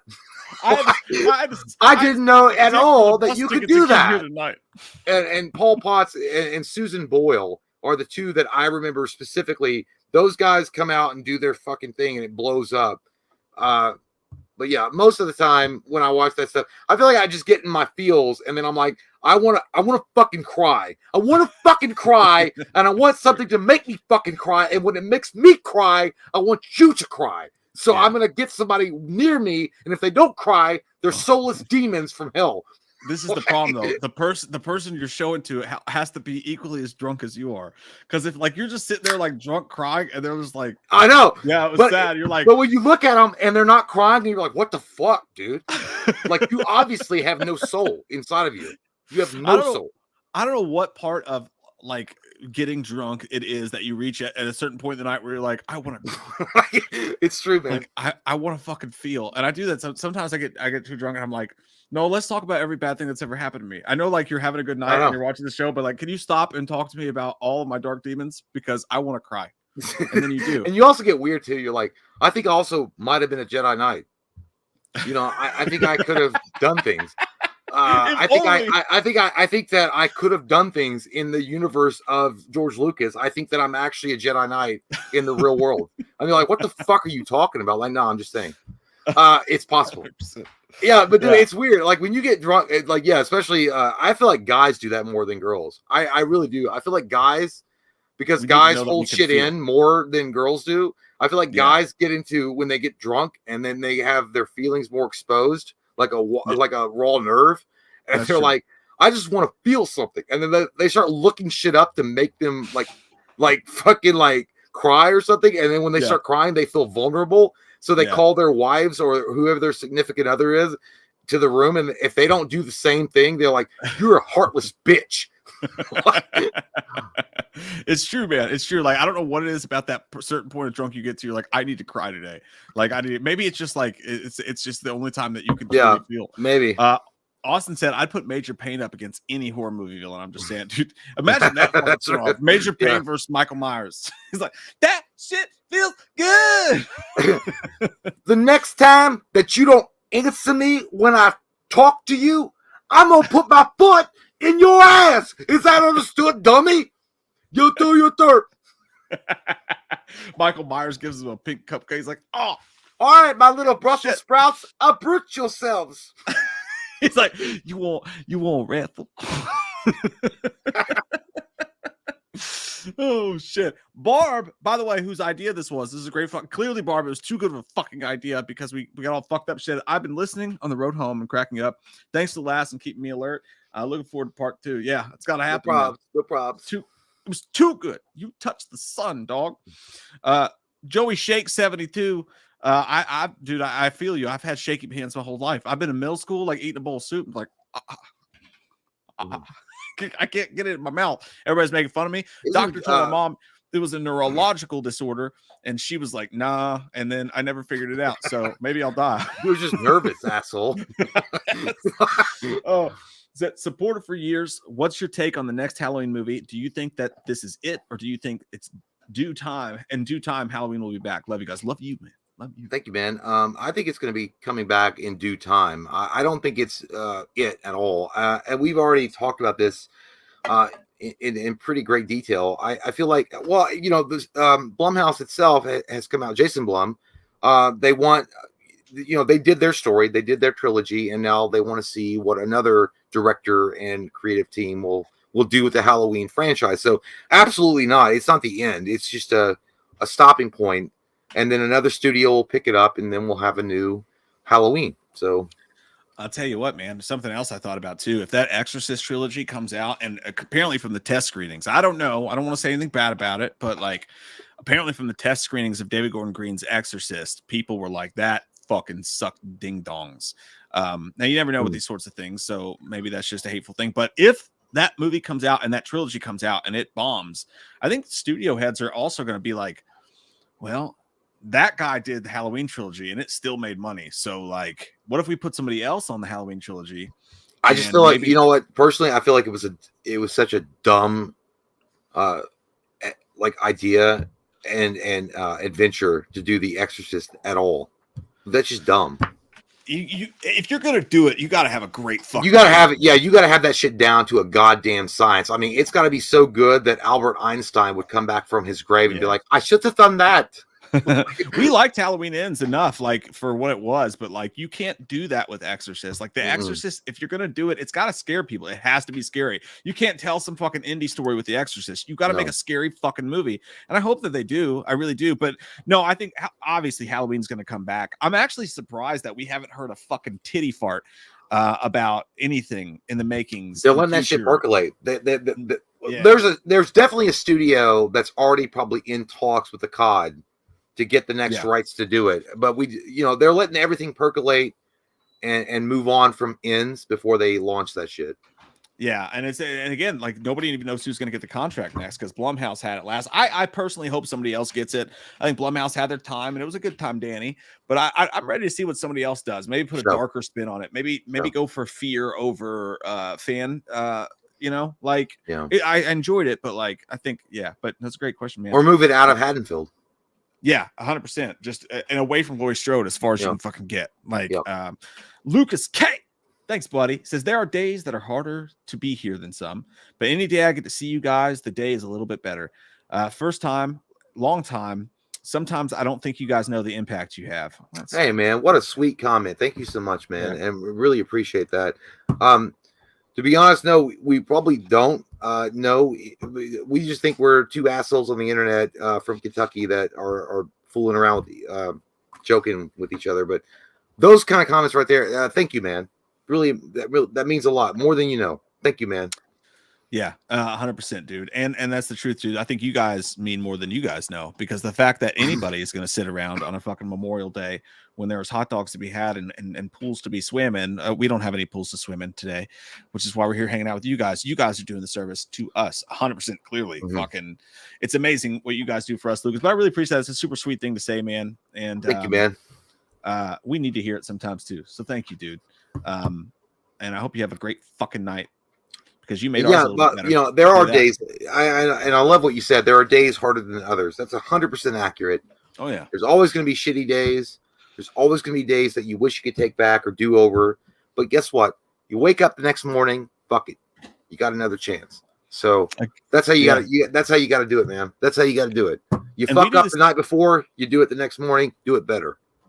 Yeah, and we do the same thing, man. Like there's stuff that I watch on fucking days that I'm not feeling that great that I need to put me up. And that's key too. If like people don't know that, if you're having a hard time, sometimes people like to delve darker into it and like find stuff, and that's okay too, but like find stuff that matches their mood. But sometimes the right move is to find something that makes you laugh or makes you happy when you're in a bad mood. And I need to do that sometimes for sure. Like I need to find something that makes me smile and laugh. To jump on that, you're on the right path. To jump on and hump your comments there. I will, you know, like sometimes like you get in that mood and you want to watch sad shit. Sometimes I watch I'm like, I don't want to do that. I want to watch a Twitch stream on something like Texas Chainsaw Massacre, like you know, like playing a video game, and they're laughing and having a good time, and I have a good time then, and my mood gets lifted. Yeah, that's what you got to do. Like sometimes it's safer, I think, for you to watch something. Usually, you know, go and find a live stream or something that you can connect to and watch and be like, hey man, now I feel better. Don't always go into your feelings, because sometimes when you go into your feelings, all of a sudden you're going to be watching Marilyn Manson, the dope show with his fake titties and fake vagina, and you don't know where you're at tomorrow. You're getting your ribs removed. I don't know what's going on, but yeah. For me, it's, and I annoy the fuck out of my family with it, but for me, it's Blink-182. Like it just purely, whether it's music or like the live concert streams or like whatever, that's my thing, man. That's my ticket. That will shift my fucking mood. I will go and watch that, and I'll just be like, and it makes me annoying for like the next 2 to 3 hours or days or years. But like that, everybody's got their thing, man. And the fact that we can be that thing for some people is just the joy of my fucking life. That's awesome, man. I love it. I love it. It's so that's cool, man. And we appreciate that. So John Horside said, I don't know if you guys were interested, but have you seen the new 3D scans of the Titanic? I did. It looks amazing. It's so cool that they've actually been able to do that. And there's always been this mystique around the sinking of the Titanic and the pictures that were brought back from the deep sea photographs and video of the Titanic, but the 3D scans look amazing, and I'm glad that we're leaving it on the bottom of the ocean. First off, I've seen people ask this question before: is it feasibly possible to bring it back from the bottom of the ocean? No, it'd break a fucking part. It would never. You couldn't bring that bitch back, okay, at all. Just like you couldn't bring that what Mike's doing as sexy time at all. That looks like a guard against STDs. Oh, see? And he touched his face. I think that you have to leave the Titanic where it is, and the 3D scans is a great way for people that are interested in that to see it in a way that we've never seen it before. Yes, I have. It's a really cool site.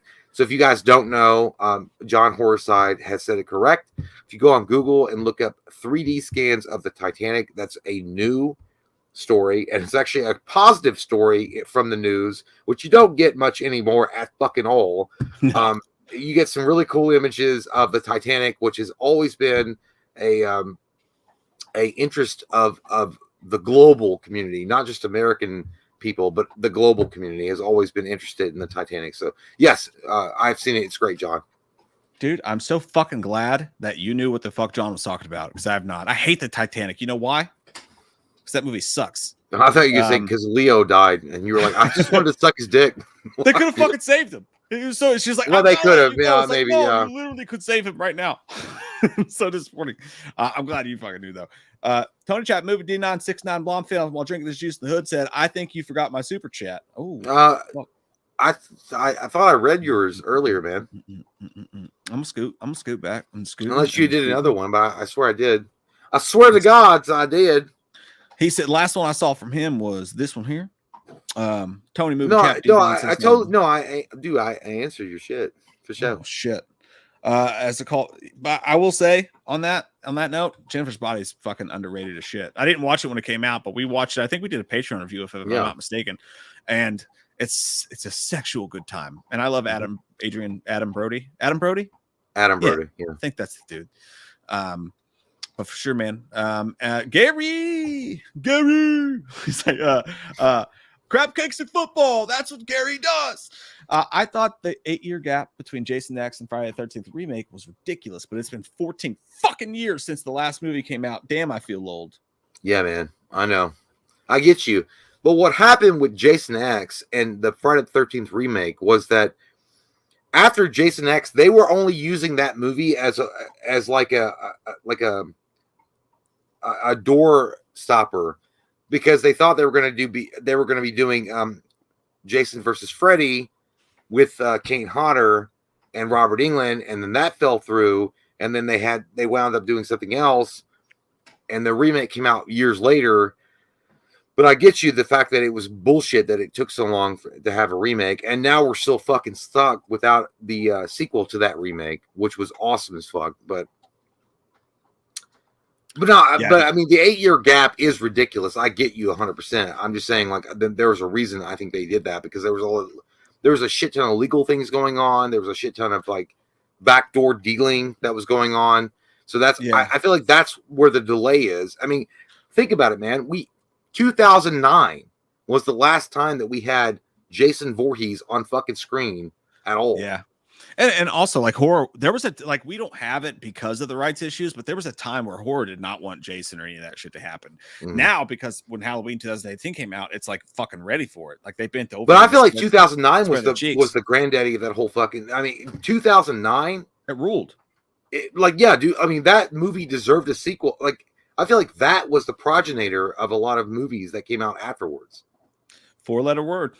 Or I know I said 10, 20 point. I don't know what the words like. The progenitor. By the way, 2009 Jason is the most physically.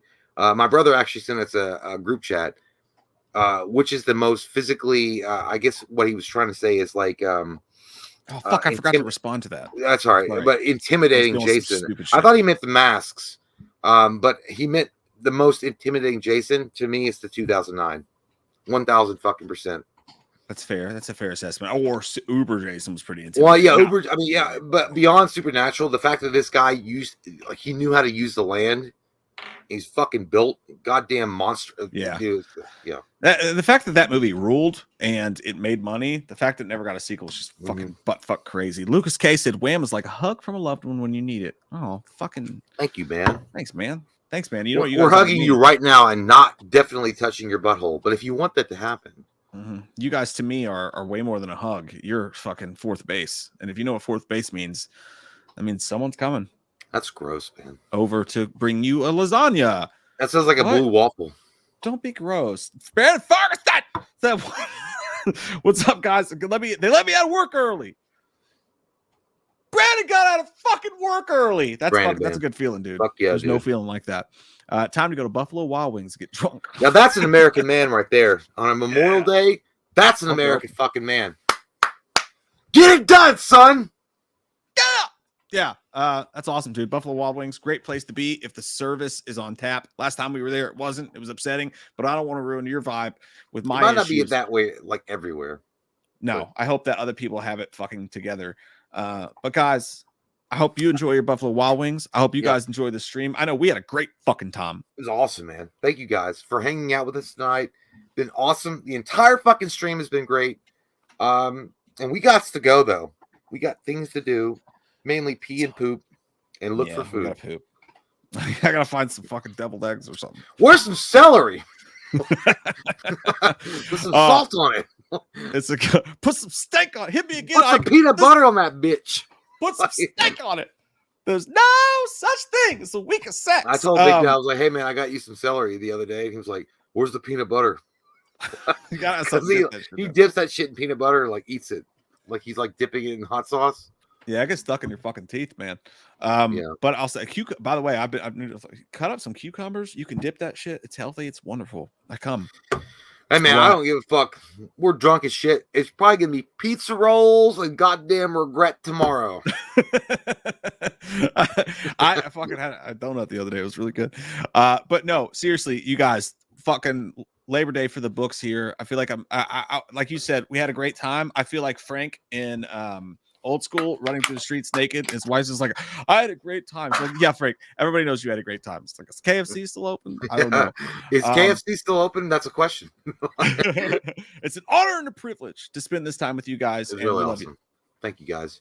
Now get the fuck out. It's like we're done looking at your fucking faces, especially Michael Parton, you gay fuck. You son of a bitch. No, I love you, Michael. Hey man, by the way, show up here with your gay boots. Yeah. And your stories. Just so you guys know, me and Mike love all you motherfuckers. All you motherfuckers to be equal in our eyes. Deeper, right? deeper. If you're gayer, it's the better. Come on into our circle and let us jack your dick. That's the name of my book club. The gayer, the better. Yeah. See you guys. Hey, we love you all so fucking much. Have a great fucking night. Bye, guys. Bye. See you.